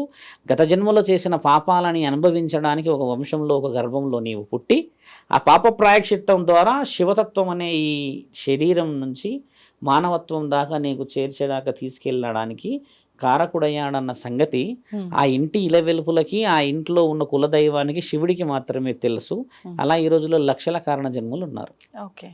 బాగా గమనించాల్సిన విషయం శివతత్వం మీద చెప్తున్నట్టమ్మా, శివుడి వ్యూహం తెలుసుకోవడం మానవ శరీర తరం కాదు. ముమ్మటికి అఘోరాలు ఉన్నారు, చాలామంది లైఫ్లో చాలా కోల్పోయిన వ్యక్తులు ఉన్నారు. ఈరోజు అఘోరాలందరూ పెద్ద పెద్ద పీఠాల స్థాయిలో ఉన్నారు. ఒకప్పుడు శివుడు వాళ్ళందరినీ ఒక భ్రష్టుడిలాగా చూస్తే ఈరోజు వాళ్ళు భ్రష్టులే. కానీ భ్రష్ట జీవితాన్ని అనుభవించి ఆ శిక్ష అక్కడికి అమలు చేసి దానికి విడుదలగా అఘోరాలు, దానికి విడుదలగా పీఠాధిపతులు, దానికి విడుదలగా పెద్ద పెద్ద పెద్ద పెద్ద సాధువులు అయ్యారు. అంటే నీ గత జన్మల పాపాన్ని ఒక వయసు దాకా పెట్టి ప్రాయశ్చిత్తంగా మరో జన్మ నీ వల్ల పుణ్యం చేసే మహాతత్వం ఉన్నవాడే శివతత్వం. ఈ వ్యూహం తెలుసుగా. ఎంతెంతమంది శివుడి గురించి మాట్లాడతామా అంటే లైవ్గా ఎందుకు చెప్పొచ్చు అంటే శ్మశాన నివాసి ఆయన. అవును, ఆయన శ్మశాన నివాసం అవసరమా? ఆయన కూడా మంచిగానే మీరు అన్నట్టుగానే అన్ని విలాసవంతమైన గడపవచ్చు కదా. ఎందుకు గడపడు అనంటే శివుడు ధర్మం వైపు ఉంటాడు కాబట్టి ధర్మానికి ఎక్కడ కూర్చుంటే అది పరుపు. గమనించాల్సిన విషయం ఇది. శివుడు శిక్షలు ఎందుకు వేస్తాడు, శివుడి ఆజ్ఞ లేనిది చీమ ఎందుకు కుడుతుంది, ఆయన ఆజ్ఞ లేనిది ప్రాణం ఎందుకు పోతుంది అని అన్న కొందరు వ్యక్తులకు చెప్పేది ఏంటంటమ్మా, నీకు తెలిసినది న్యాయం ధర్మం అనేది నిజముగా జరిగినదా జరగలేదా అని నీ మనస్సాక్షికి తెలుసు కదా. నువ్వు దొంగ చేసావా, దొంగతనం చేసావా, వ్యసనపరుడువా, లేకపోతే ఎవరన్నా మోసం చేసావా, అప్పులు ఇచ్చిన వాడిని మోసం చేసావా అని చెప్పేసి తెల్ల బట్టలు వేసేసుకొని ఒళ్ళంతా బంగారం వేసుకుంటే సరిపోదు. అసలైన తత్వాన్ని చూసిన వాడు పైన ఉంటాడు కదా, ఆయన వేస్తాడు చూడమ్మా శిక్షలు. కాబట్టి ఆయన నిర్ణయాలతోనే జరుగుతాయి జీవితాలు. ఇక్కడ శివుడికి చెప్పిన విషయంలో మీరు అన్నట్టుగానే మార్కండేయుడి విషయం కాదు, ఇప్పటికీ కూడా లక్షల కుటుంబాలు కాపాడబడుతున్నాయి అని అంటే ఇంకా పుణ్యం ఉన్నది అని అంటే ఏ జన్మలో చేసిన మన పుణ్యాలే మనని చూపిస్తున్నాయి. ఈ రోజు విశ్వవస్తు సంవత్సరం ఇది మీకు తెలిసిందే. ఈ సంవత్సరంలో అమ్మ మనం మొదట పంచాంగం చెప్పినప్పుడు భూకంపాలు ఎక్కువ వస్తాయని నేను అన్నప్పుడు ఏమైందంటే కొంతమంది కామెంట్లో అంత సీన్ లేదులేండి ఈయనకి ఏదో తెలుసు కదా అని అన్నారు కదా. ఈరోజు మే, ఇప్పుడు కూడా బయట వర్షమే పడుతుంది. మేలో వర్షాలు పడడం మనకు సహజంగా లేదు ఎక్కువ శాతంగా. జూన్లో 12, 13 తారీఖు తర్వాత ఋతుపవనాలు చురుకుగా కదులుతాయి కదా. ఇప్పుడు ఇలా అకాలంగా వస్తున్నాయి అంటే దీని అర్థం ఏం తెలుసా అమ్మ, ఇక్కడ చెడు పెరిగిందని ఒకళ్ళు అన్నారు, కొందరు అన్నారు దేశాల మధ్య యుద్ధాలు జరుగుతున్నాయని కొంతమంది అన్నారు, ఇంకా ముందు ఆడపిల్లలకు రక్షణ లేదు అన్నారు కదా. ముమ్మాటికి ఇక్కడ ఏమవుతుందంటే అమ్మ, ఇప్పుడు మీరన్న విషయంలో ఫిల్టరైజేషన్ జరుగుతుంది ఇప్పుడు సొసైటీలో. ఫిల్టరైజేషన్ ఇప్పుడే జరగాలి. పాపం చాలా పండింది కదా, హద్దు వద్దు లేదు కదా. కాబట్టి ఇక్కడ ఎవరెవరిని ఏమేమి చేయాలనేది ఫిల్టరైజేషన్ జరుగుతుంది. ఇప్పుడు ఈ జనరేషన్లో ఇంకా 6-7 నెలల్లో అమ్మ చాలా భూకంపాలు ఉన్నాయి. ఈ భూకంపాలు ఉన్నాయి అని అంటే మనం చేసిన తప్పిదాల వల్లే వస్తున్నాయి అని అంటే వీటిని చేయిస్తుంది ఎవరు మరి? భూకంపం ఆగడానికి నువ్వు హోమం ఏదైనా చేసావా? నిజంగా ఆగుతుందా? లేదు. ఎవరైనా చేశారా? చేయలేరు. నిజంగా ఆగుతుంది కదా, ఆగలేదా, లేకపోతే దానివల్ల ప్రతిఫలం వస్తుందా అని అంటున్నాం కదమ్మా. అక్కడ మనం ఫెయిల్డ్ పర్సనాలిటీస్ అంటే వీఆర్ ఫెయిల్డ్. ఎందుకంటే మనం చదివే బుక్కులు కల్పితం. ఒకప్పుడు శాసనాల్లో మరి శివుడిని బంధించిన ఋషువులు ఉన్నారు మీకు తెలుసా? దేవాది దేవతల్ని బందీ చేసిన ఋషువులు ఉన్నారు మీకు తెలిసిందే కదా. తల్లిని చంపుకున్న పరశురాముడి కథ తెలిసిందేగా. పరశురాముడు తల్లిని చంపేంత మునగాడ చంపేసిండేగా. అలాంటి ఋషువులు ఉన్న దగ్గర ఈ ఋషి పరంపర ఉన్న మన దగ్గర అమ్మ మీరు అన్నట్టుగా బుక్కులని నమ్మేసేస్తే మరి వేదశాస్త్రాలను ఎవరు నమ్మాలి? వేదశాస్త్రాలను నమ్ముతలేరు ఇప్పుడు. మీకెందుకమ్మా వేదశాస్త్రాలు ఇప్పుడు 50 సంవత్సరాల నుంచి అంత కల్పితం అయిపోయినాయిగా. అంత ముందుకున్న శాస్త్రాలు వేరు. అందుకే ఇంతకు ఫస్ట్ వాడు ఏమొదలు అంటే 60-70 సంవత్సరాలు ఉన్న పురోహితులదే కొంచెం వాక్చాతుర్యం వేరేలాగా ఉంటుందన్న దానికనే సగం కల్పితమైనే అంటున్నారు కదా. మీరన్న మార్కండేయుడి చరిత్రే కానీ ఇంకొకరు చరిత్రే కానీ నీతో అవసరం ఒక కుటుంబంలో ఉన్నది, నీతో అవసరం ఒక రాజ్యాన్ని పాలించడం ఉన్నది అని అంటే నిన్ను ఆపడానికి ఏ మునగాడు పుట్టడు. మామూలుగా జరగదు. అది మేము అంటే ఛానల్లో ఉన్నామని చెప్పలేము కానమ్మా. నేను నా లైఫ్ స్పాన్లో మంచి లగ్జరీ లైఫ్ చూశాను. ఇప్పటికి స్నేహితులు ఏమంటారని అంటే మావాడు కాదే ఇది అని ఎదురు చూస్తుంటారు. మావాడి స్టైలే వేరు కదా, అంటే ఆ లెక్క పెద్దది వేరు కదా, అంటే ఆ వైల్డ్నెస్ వేరు కదా, వీడి సడన్ గా ఈ విధంగా జుట్టు పెంచేసిండి ఏంది, ఈ రుద్రాక్షలు ఏంది అని ఇప్పుడు సగం మంది సంభ్రమాశ్చర్యంలోనే ఉండిపోయారు. నేనేం ఆలోచిస్తానంటే గత జన్మలో ఏమేమి పాప పుణ్యాలు చేసామో ఇక్కడ దాకా జీవితాన్ని ఆపిండు, ఇక మొదలు పెట్టిండు అని అంటాం. సగం మంది ఇప్పుడు నమ్మడానికి ఆలోచిస్తూ ఉంటారు. అంటే ఒకప్పుడు ఏంది టక్కు టిక్కేసి మనిషి ఎటు పోయేటోడు, ఇప్పుడు ఏంది అని అంటే ఇప్పుడు మొన్న మా స్నేహితులు కలిసారు. స్నేహితులందరూ ఆనందం ఎలా ఉందంటే అమ్మ, ఒకప్పుడు మావోడు అని చెప్పి వెనకాల మాట్లాడిన వాళ్ళు ఈరోజు భుజం మీద చేతేసి దగ్గరకు వచ్చి నిలబడి మాట్లాడుతున్నప్పుడు కలిగే ఆ గౌరవము పరమశివుడి ఆధీనమే. అంతే. గౌరవము కోరుకుంటూ వస్తుంది ఆ తల్లి రాదు, పరమశివుడి ఆజ్ఞతోనే వస్తుంది అంటారు. దానికి మనం ఎన్ని ప్రయత్నాలు ఎన్ని కష్టాలు పడితే వస్తుంది, ఎన్ని వెన్నుపోట్లు వీపులో దిగితే చిరునవ్వు కూడా కొంచెం మార్పు రాకుండా నవ్వుతూ పోతే నిజంగా నవ్విన నవ్వు స్వచ్ఛమైందని ఈ రోజు తెలుస్తుంది అందరికీ. అవును. ఆ రోజు పడ్డ కష్టాలు ఎవరు తెలియదు. తెలీదు. ఇప్పుడు ఒకప్పుడు కాలు నేను యాక్సిడెంట్ వస్తుంటే యాక్సిడెంట్ అయినప్పుడు చాలా మంది నవ్వారు, ఉమ్. వివత్సంగా నవ్వుకున్నారు, పెద్ద పెద్ద కౌంటర్లు వేశారు, కింద ఆహా. కామెంట్లలో కూడా చాలా పెద్ద కౌంటర్లు వేశారు. ఈరోజు అక్కడ దగ్గర పోయినప్పుడు మాట్లాడినప్పుడు చూసిన వాళ్ళందరూ ఏంటంటే శివరుద్ర సాధు చిన్నప్పుడు ఇలా అలా అని అంటున్నప్పుడు కలిగేది ఏందని అంటే అమ్మ, శరీరానికంటే ముఖ్యంగా మనిషి చూసేది ఏం తెలుసమ్మా, మార్పు నిజమైందా కాదా. వాస్తవం. మరి నిజమైంది రుజువు చేసుకోవడానికి ఇంకా చాలా సమయం ఉంది, ఇంకా రుజువే కాలేదనుకుంటాను నేను, ఇంకా చాలా చేయాలి కదా. ఉమ్. అలా పరమాత్ముడు ఆజ్ఞలు ఎన్నో ఇస్తాను. నా ఎగ్జాంపుల్ అని అనట్లేదు, నేను ఒకప్పుడు విచ్చలవిడిగా తిరిగినమ్మా చాలా అవునా? చాలా చాలా చాలా. ఇప్పటికీ నా భార్య అంటుంది కదా, ఉమ్. అంటే మారింది వచ్చేసిందంటే గొప్పగాని కాదు, ఉమ్. ఆవిడ వచ్చిన తర్వాత జీవితం చాలా మార్చాను నేను.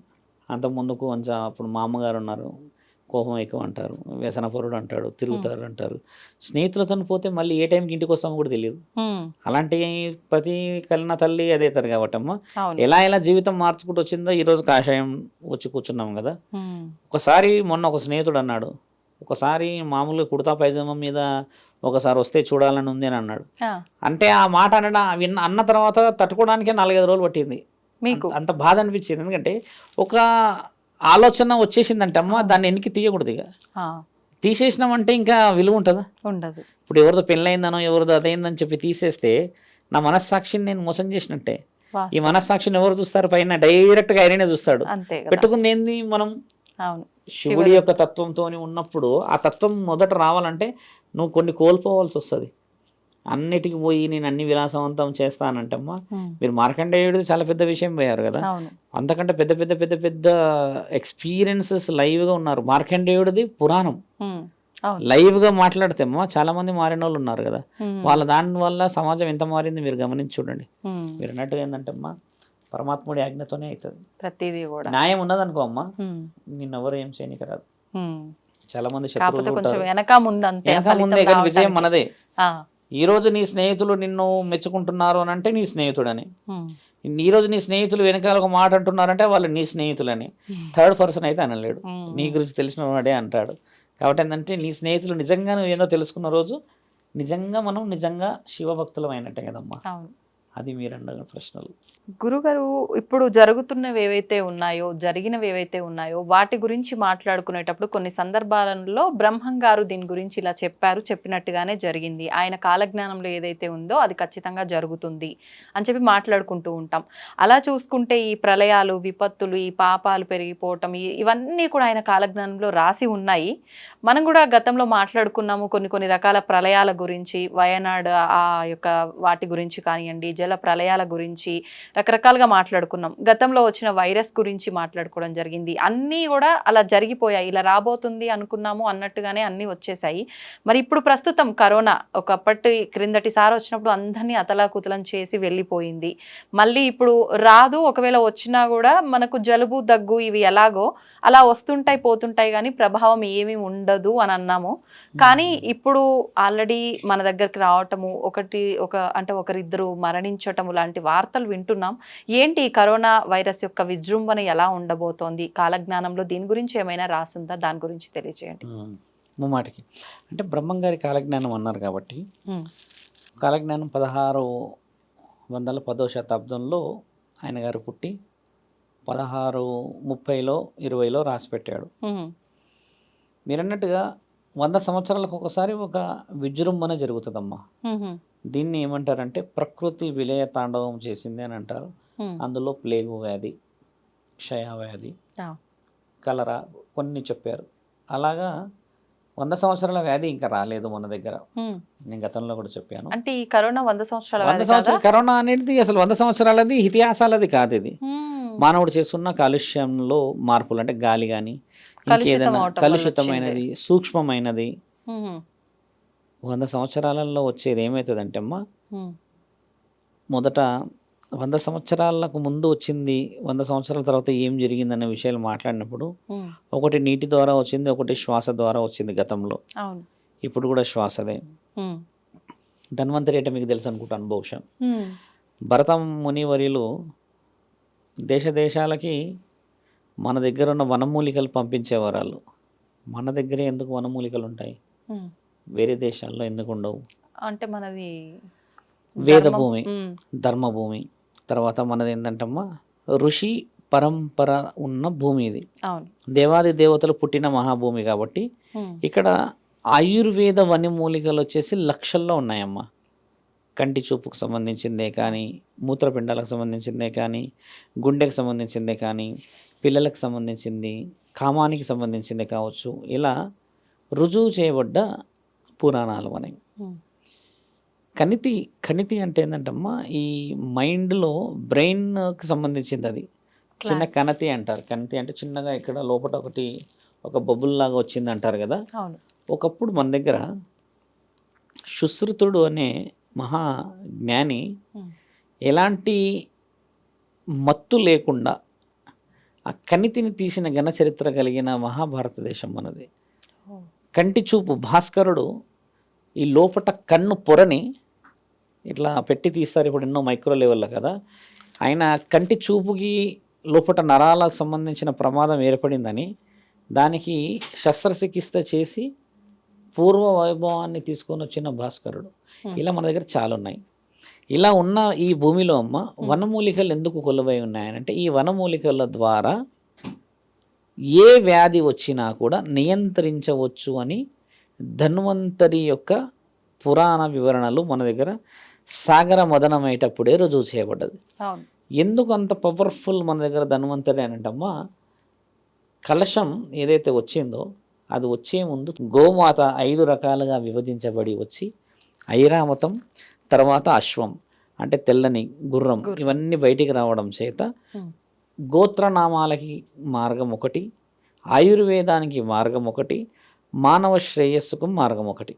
ఇన్ని మార్గాలు వచ్చిన తర్వాత ఋషి పరంపరలో ఒక వ్యాధికి ఒక కారణం శ్వాస కానీ ఇంకేదైనా కానీ అని చెప్పేసి చెప్పగలిగిన మహాపురాణమే ధన్వంతరి పురాణం. ఇప్పుడు ధన్వంతరి పురాణం అంటే ఎంతమందికి తెలుసు మీరు చెప్పండి? తక్కువ శాతం. తులసి చెట్టుని ఎందుకు పూజిస్తాం? బాగా గమనించాల్సిన విషయం ఏంటంటమ్మా, తులసి చెట్టుని ఇంట్లో ఆయుర్వేద వనమూలికలాగా పూజిస్తారు. ఒకప్పుడు తులసి చెట్టు ఇంత హైట్ అయ్యేది, ఇంత బారేడుగా ఇంత వెడల్పు అయ్యేది. ఇప్పటికి ఊర్లలో అవుతుంది అలాగా. మన దగ్గర ఇంత అవడమే చాలా కష్టం. కొత్తిమీర కట్ట అంత ఉంటుంది అంతే. దానికి ఉండే 4 ఆకులు, దానికి ఒకటే పూజలు మనం చేస్తాం. అంటే పుణ్యం కొద్దీ చెట్లు పెరుగుతాయి అనేది రుజువు. ఒకప్పుడు భూమిలో పెడితే అది అలా పెరిగేది. ఇప్పుడు అపార్ట్మెంట్ లైఫ్స్ కదమ్మా, ఆ గోడల మీద పెట్టడం చేత దాని యొక్క వయస్సు అలా ఉండిపోయింది.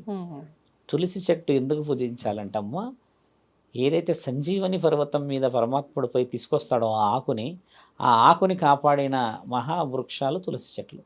ఆ సంజీవని ఏమో ఒక దగ్గర ఉంటే ఈ చుట్టుపక్కల ఉన్ని వేల చెట్లు ఇవే తులసి. ఈ తులసి చెట్టు ఉండడం వల్ల ఈ సంజీవనికి ఎక్కడ లేని యాక్టివ్నెస్ అనమాట. అంటే ఇది ఒక ప్రొటెక్టర్. వాళ్ళందరూ లైట్ అయితే ఇది షైన్ అవుతుంది కదా.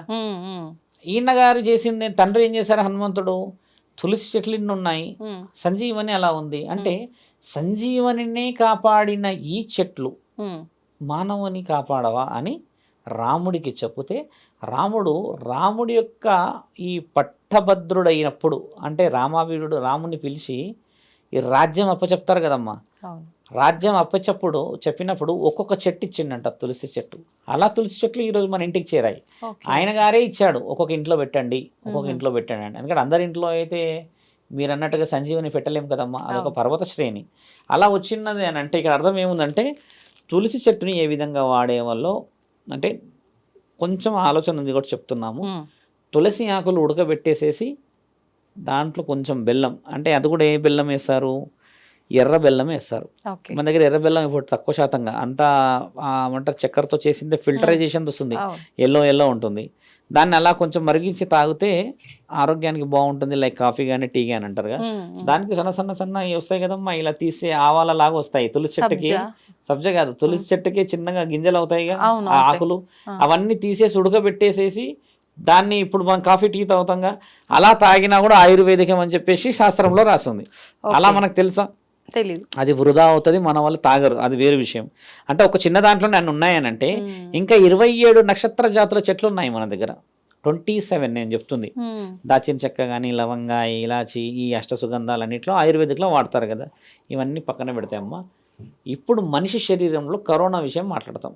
కరోనా అనంటే ఒక వ్యాధి ఏడికి వచ్చిందంటే అమ్మ ఊపిరి ద్వారా ఊపిరి యొక్క ఈ పరిస్థితి ఊపిరితిత్తుల మీద అంటే లంగ్స్ మీద ఎఫెక్ట్ కదా. అవును. లంగ్స్ ఎవరికైతే మద్యం తాగి ఎవరికైతే పుట్టుకతోని కొంచెం వీక్నెస్ ఉంటాయో అలాంటి వాళ్ళ పైనే ప్రాణభయంతో అటాక్ జరిగింది. అంటే ప్రాణభయం ఉన్నది, లంగ్స్ అని ఎఫెక్ట్ అయ్యి లోపల పాడవుతున్నాయి. ఈ సిగరెట్ తాగుతారు కదా తల్లి, వాళ్ళందరికీ లంగ్స్లో ఆ మైక్రో లెవెల్లో ఉన్న హోల్స్ అని క్లోజ్ అయ్యి మళ్ళీ ఓపెన్ కావు. అంటే వెరీ లెస్ లెవెల్లో ఓపెన్ అవ్వడం చేత ఊపిరి పీల్చుడు రావుడు కష్టమైపోయి అలా కొంతమంది కాలం చేశారు కదా. ఇప్పుడు సింపుల్గా ఒక విషయం చెప్పొచ్చు, ఎవరైతే శంకు ఊదుతారో, ఇలా శంకు ఊదుతాం కదా, నా దగ్గర బ్యాగ్లో ఉంటుంది, అయితే ఆ శంకు ఇట్లా ఊతాం కదమ్మా పట్టుకొని, ఆ శంకు ఎవరైతే అనర్గలంగా ఒక 30 సెకండ్స్ 40 సెకండ్స్ ఊదుతారమ్మా వాళ్ళ లంగ్స్ చాలా ఓపెన్ అవుతాయి. ఇలాంటిది ఇప్పుడు మనం చేయగలమా? శంకు అంత గట్టిగా ఎప్పుడైనా ఊదవచ్చును. కొంతమంది ఏం చెప్తారంటే శంకు ఇంట్లో ఊదకూడదు అంటారు. ఎందుకు శంకు ఊదొద్దంటే ఆ శంకు ఊదితే ఆ ఇంట్లో ప్రాణం పోతుంది అనేది ఒక నానుడి ఉంది. ఆ నానుడి ఏంటంటే అమ్మ, శంకు ఎవరిది అంటే శివుడిది. అది శివుడు వస్తే ప్రాణం తీసుకొని పోతాడు అనేది పెద్దలు చెప్పిన మూట. అపోహన అది, అంటే వాస్తవం కాదు. ఇప్పుడు శంకు నేను ఊతానుగా, మరి నేను గుడి దగ్గర కూర్చున్నప్పుడు ఊతాను. ఇంకా నా మిత్రుడు ఉన్నాడు 6 నిమిషాలు ఊదుతాడు, సత్యనారాయణ అని 6 minutes ఊతాడు ఒకటేసారి. ఆయన ఊదితే ఆ సౌండ్ వినడానికి ఆయన చాలా మంది పిలుస్తారు. అలా ఊదిన వాళ్ళది ఎట్లా ఉంటుంది, మళ్ళీ కొంచెం ఓల్డ్ 55-50 ఉంటాడు కానీ అలా కనిపించాడు. అంటే ఇదంతా ప్యూరిఫికేషన్ ఉంటుంది. దాన్ని ఊదేది ఒక తరుణం పద్ధతి. మీరు మంచి మాట అన్నారు, శంకు ఊదితే ప్రాణం పోతుంది కదా. మరి పార్కులో పోయి హాహాహా అని పిచ్చోళ్ళ నవ్వుతే మన ప్రాణం బాగుంటుందా? నిజం చెప్పండి, నేను మొన్న చూసి ఆ పార్కులో మాట్లాడాడు, అలా అలా ప్రాణం వస్తుందా? ఇలా పైకి వెళ్ళేసి కిందకి హాహాహా అని గట్టిగా నవ్వుతున్నారు, ప్రాణం వస్తుందా? లాఫ్ జీవితంలో లాఫ్ లేకపోతే థెరపీలో లాఫ్ వస్తుందా? మీరు ఆలోచించండి. అలాంటిది వస్తుందా? నేను అన్నదేమో ఊపిరితిత్తుల మీద, మీరు అంటున్నదేమో ఎక్కడ పోయారు చూడండి మీరు. అలాంటి కాదు, మన శాస్త్రంలో గొప్పతనం చెప్తున్నా. తులసి అనేది, ఇట్లా శంకు అనేది ప్రత్యేకతలు చెప్తున్నా అమ్మా. ఇప్పుడు ఒకప్పుడు ట్రాక్టర్ లేకుండా నాగలి దున్నేవాళ్ళుగా, శరీరం కండలా ఉండి శరీరం అలసిపోయేదిగా. మరి ఇప్పుడు ట్రాక్టర్ మీద పోతూ కూడా మనుషులు అలసిపోతున్నారు కదా. అంటే శరీరానికి పని తక్కువ అయిపోయింది. ఇక్కడ పని అంతా లోపల రోగ నిరోధక శక్తి పెరుగుతుంది. మీరు అన్నట్టుగా లాఫింగ్ థెరపీ వాళ్ళని నేను తక్కువ అంచనా ఇస్తలేను. అలా ఉంటే ప్రాణం వస్తుంది అన్నప్పుడు ఈ శంకు ఊదితే ఊపిరితిత్తులు పెద్దగా అయ్యి ఆ లబ్డబ్, ఆ తర్వాత లోపల ఉన్న fluctuations, neurological system, blood pressure అంతా నార్మల్ అప్ అండ్ డౌన్ అవుతుంది అనేది ఎందుకు రుజువు లేదు తల్లి, వాస్తవం అది ఇది. కాబట్టి ఏంటంటే మీరు అన్న విషయాలు ఏంటంటే అది ఇప్పుడు అవసరం అంటున్న ఊదడము శంకు, అది ఊదడం ద్వారా లంగ్స్ చాలా ప్యూరిఫై అవుతాయి, అది రుజువు చేయబడ్డది. ఇప్పుడు నేను శంకు ఊదమని ఎవరికేం చెప్పట్లేదు. ఇప్పుడు ఖజూరాలు తింటారుగా మన వాళ్ళు, అందరూ ఇప్పుడు శంఖం కొనుక్కొచ్చుకొని శివరుద్ర సాధు దగ్గరకు వచ్చి ఎలా ఊదాలో చెప్తే నేను కూడా తల పైకి పెట్టి కిందకి వంగి ఊదాలి అని చెప్తాను. శంకు ఊదడం అనేది మా గురువు గారు చెప్పిన సీక్రెట్. అది ఎవరైతే గొంతు కంఠం గట్టిగా బలంగా గాంభీర్యంగా వస్తుందమ్మా వాళ్ళందరి యొక్క వెనక రహస్యాలు గురువులల్లా వాళ్ళది ఒకటి మంత్రం అనర్గలంగా చదివిన వాళ్ళ శంఖంలో మంత్రం చెప్పాలా లేకపోతే నార్మల్ గా బెలూన్ ఊదినట్టుగా మనం అట్లా కాకుండా దాన్ని ఊపడం కూడా ఈ పెదవుల మూమెంట్ వేరేలా ఉంటది. గాలి ఊపితే శంకు మోగదు, దాన్ని ఏంటంటే అదొక సౌండ్ చేయాలి. ఊ అని సౌండ్ చేస్తే ఆ సౌండ్ క్రియేట్ అవుతుంది. మళ్ళీ అన్ని శంకులలో రాదు, ఒక్కొక్క శంకు సౌండ్ ఒక్కొక్కటి ఉంటుంది. ఒక శంకు ఇలా ఉండి ఇలా వంగి ఉంటదమ్మా, దాంట్లో నుంచి ఊదితే సముద్ర గర్భంలో నుంచి అలలు పైకి వస్తే శబ్దం వస్తుంది కదా, అలా వస్తుంది. చిన్న శంకులు ఉంటాయి, అది మామూలుగా పూజ గదిలో వాడుకునేలా వస్తాయి. ఇప్పుడు ఆ శంఖంలో వాటర్ వేసి తీర్థంలో తీసుకోవాలి, అదంతా అభిషేకం చేసేటప్పుడు పవిత్రమైన పవిత్రం కోసం అని, శివుడికి కూడా అభిషేకం చేసేటప్పుడు ఇలా చేసి పెడతారు. అంటే పవిత్రత కోసం. ఎందుకు పవిత్రత కోసం అంటే పరమాత్ముడు అందులో నుంచే విషయాన్ని తీసుకున్నాడు కాబట్టి మనము కూడా పరమాత్ముడి యొక్క విషయ వివరణలను పవిత్రత కోసం ఇలా చూపిస్తారు కదా. శంకు నుంచి తండ్రి ఫొటోస్ రుజువు చేయబడింది. వాళ్ళు ఇష్టం ఉంటే చేస్తారు ప్రేక్షకులు, కానీ సలహా చెప్తున్నా, కరోనా నాకు తెలుసమ్మా ఇప్పట్లో వచ్చినా కూడా భయపడాల్సిన అవసరం లేదని నేను ఎందుకు చెప్తానంటే, మొదట రావుడు ప్రపంచం మొత్తం భయపడిపోయింది. అవును, అందుకని సగం ప్రాణాలు పోయాయి భయంతో. ఇప్పుడు కొంచెం ప్రికాషనరీగా ఉన్నాం, డోసులో యాంటీ డోసులో తీసుకున్నారు, తర్వాత కొన్ని వ్యసనాలు తగ్గించారు. కరోనా గొప్ప పని ఒకటి చేసింది ఏంటంటే అమ్మా 6 సంవత్సరాల జనరేషన్ ని ఎన్నికి తీసుకుపోయింది. That I విలీవ్. ఎందుకంటే 6 సంవత్సరాలు ఎన్నికి జరిగిపోయాం మనం ప్రాణభయంతో. మీరు ఒకసారి గమనించండి, గుడిలలో ఇంత రద్దీ లేదు. అవును, ఈ గత 3-4 సోషల్ సంవత్సరాల నుంచి డిస్టెన్స్ పెరిగింది. ఎక్కువైపోయింది. ఇప్పుడు ఈ మధ్య కాలంగా జరిగిన విషయాలు కరోనా ప్రాణభయం పెంచితే అమ్మా మనిషికి మనిషి మధ్యలో వ్యత్యాసం కూడా తీసుకొచ్చింది. డిస్టెన్స్ వచ్చింది, ఆ, హ్యాబిట్స్, లైఫ్ స్టైల్ సెక్యూరిటీ చాలా వచ్చింది, చేంజ్ చేశారు. చాలా చేంజెస్ వచ్చాయి, కొంచెం కొంచెం ధర్మం వచ్చింది. అవును. కానీ మన వేద భూమిలో కరోనా ఉన్నదంటే నేను ఎట్టి పరిస్థితుల్లో నమ్మను. ఉమ్. మొత్తం మనం వచ్చేసి మాస్టర్ డిగ్రీలో ఉన్న మన శాస్త్రంలో ఆ. ఒక వైరస్ వచ్చి ఏం చేయలేదమ్మా. ఇప్పుడు పసుపు ఇక్కడ పెట్టుకొని స్నానాలు చేసేవాళ్ళే ఉమ్. చేయట్లేరు మన వాళ్ళు. అంటే ఆయుర్వేదిక్ వనమూలికలు వాడతలేం మనం, ఉమ్. కొంచెం ఫేర్గా ఉండేటి వాడుతున్నాం ఈ సోప్స్ లాంటివి. కానీ అవును. ఒకప్పుడు ఈ ఏమంటారమ్మా ఈ నులుగు పిండి అంటారు, అందులో చూడండి ఈ ముక్కలు ముక్కలుగా ఉంటాయి కదా పసుపు కొమ్మలు, అవును. అలాంటివి తెచ్చి కళ్ళమంద వేసి అందులో కొంచెం తేనె వేసి తర్వాత సున్నిపిండి వేసి మూడింటిని వేసి దంచేవాళ్ళు. బాగా దంచి వేరీ వేరీ మైక్రో లెవెల్లో దంచి అది కూడా రుబ్బేది ఉండేది ఇలాగా. అది పెట్టిన తర్వాత చేసే ఆ స్నానంతోనమ్మా స్కిన్ చాలా బాగా అయ్యేది. ఇప్పుడు మనం అలా చేయట్లేదు, అవన్నీ కలుపున్న సబ్బు తెచ్చుకుంటున్నాం, మరి అది ఉన్నదో లేదో. ఏడు నుంచి వస్తున్నాయి తెలుసా అవన్నీ అమ్మా? ఇక్కడ నుంచి వనమూలికలన్నీ కొనుక్కుపోయి ఫారెన్ నుంచి సబ్బులు రెడీ చేసి పంపితే మనం ఆ సబ్బులు రుద్దుకుంటున్నాం, మనం న్యాచురల్గా రుద్దుకోవట్లేదు. ఇదే నిజం కదా. అలోవేరా అంటే మీకు తెలిసిందేగా, అవును, కళ్ళమంద కదా. అలోవేరా సబ్బులు వాడుతున్నారు కానీ డైరెక్ట్ అలోవేరాను వాడరు. ఆమ్లా షికాకాయ అంటే తెలిసింది కదా, కుంకుడుకాయలు ఇవన్నీ. కుంకుడుకాయ డైరెక్ట్ వాడరు కానీ కుంకుడుకాయ కలిపి ఉన్న షాంపూలు వాడుతున్నాం. డైరెక్ట్గా లేని కుంకుడుకాయ షాంపూలు ఉందంటే నమ్ముతావా? కానీ మనం అదే నమ్మాల్సిన పరిస్థితి, ఎందుకంటే ఇప్పుడు అట్మాస్ఫియర్ అట్లా మారింది. ఇప్పుడు కుంకుడుకాయలు వాడే ఓపిక లేదమ్మా.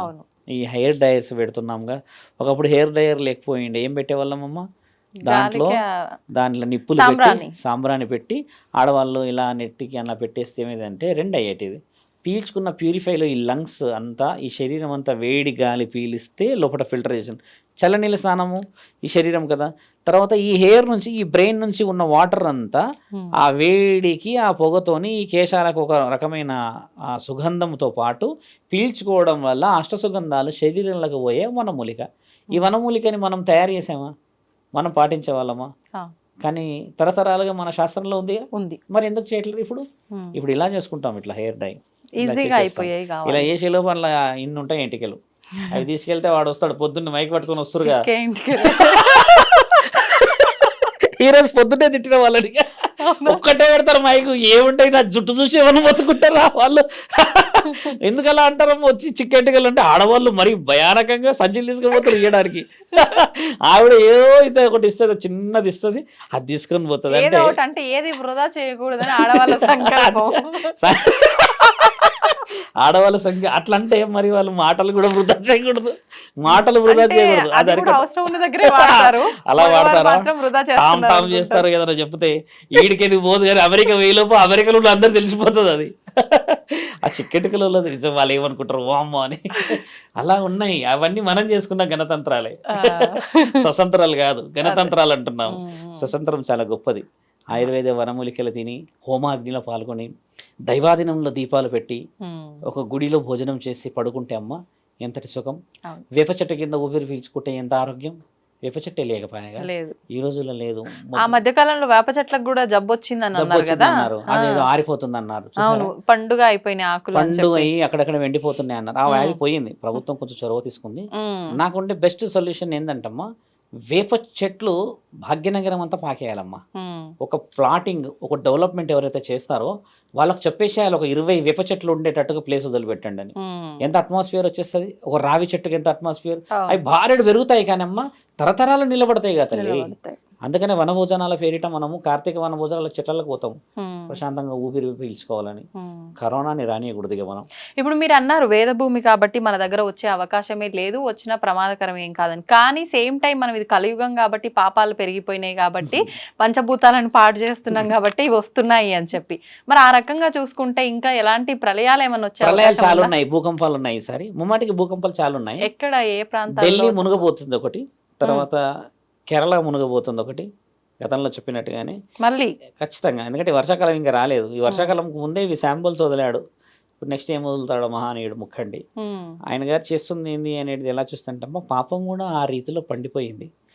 ఇందాకమ్మా మీతో వచ్చిన నేను కారులో చూసిన వీడియో ఏంటంటే 4 or 5 years అమ్మాయిని వాడు రేప్ చేశాడు, చిన్న అమ్మాయిని, 4 years అమ్మాయిని.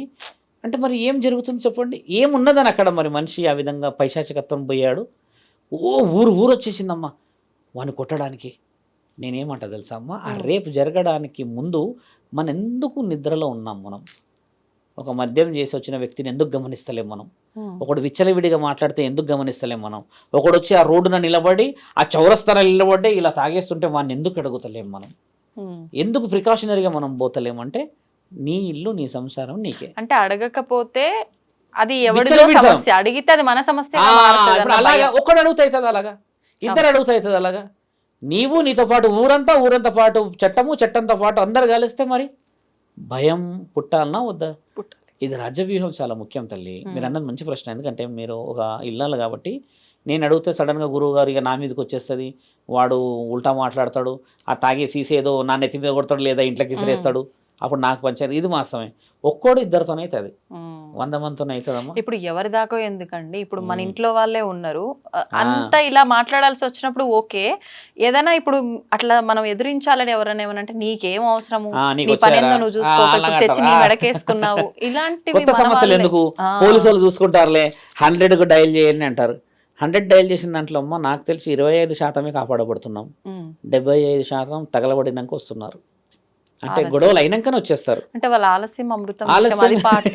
ఆలస్యం అని కాకుండా వాళ్ళు ఎలా వస్తున్నారంటే ప్రమాదం జరిగినాక మన వాళ్ళు ఫోన్లు పోతున్నాయి. ఇప్పుడు జరగక ముందు ఫోన్ చేస్తే వాళ్ళు కదలరు, ఎందుకంటే ఏం జరగలేదు కదా అని. మొన్న నా విషయమే చెప్తాను. చిన్న సందర్భం ఏర్పడింది. నైట్ 12:15 అవుతుంది. కొంచెం విషయం జరగగానే నేనేం చేశాను అంటే, మన విషయం అని కాదు, పక్క వీధిలో వివత్సమైన గొడవలు జరుగుతుంది, కొట్టుకునేది పెద్ద కొట్టుకోవడం. ఫోన్ చేసిన తర్వాత ఏం సంగతి ఏంది ఇట్లా అనేసరికి వాళ్ళు 25 మినిట్స్ తర్వాత వచ్చారు. వచ్చిన తర్వాత పోయి నించొని ఇట్లా ఉన్న సంగతి అని చూపించారు. 25 మినిట్స్ లోపు గొడవ అంతా అయిపోయింది.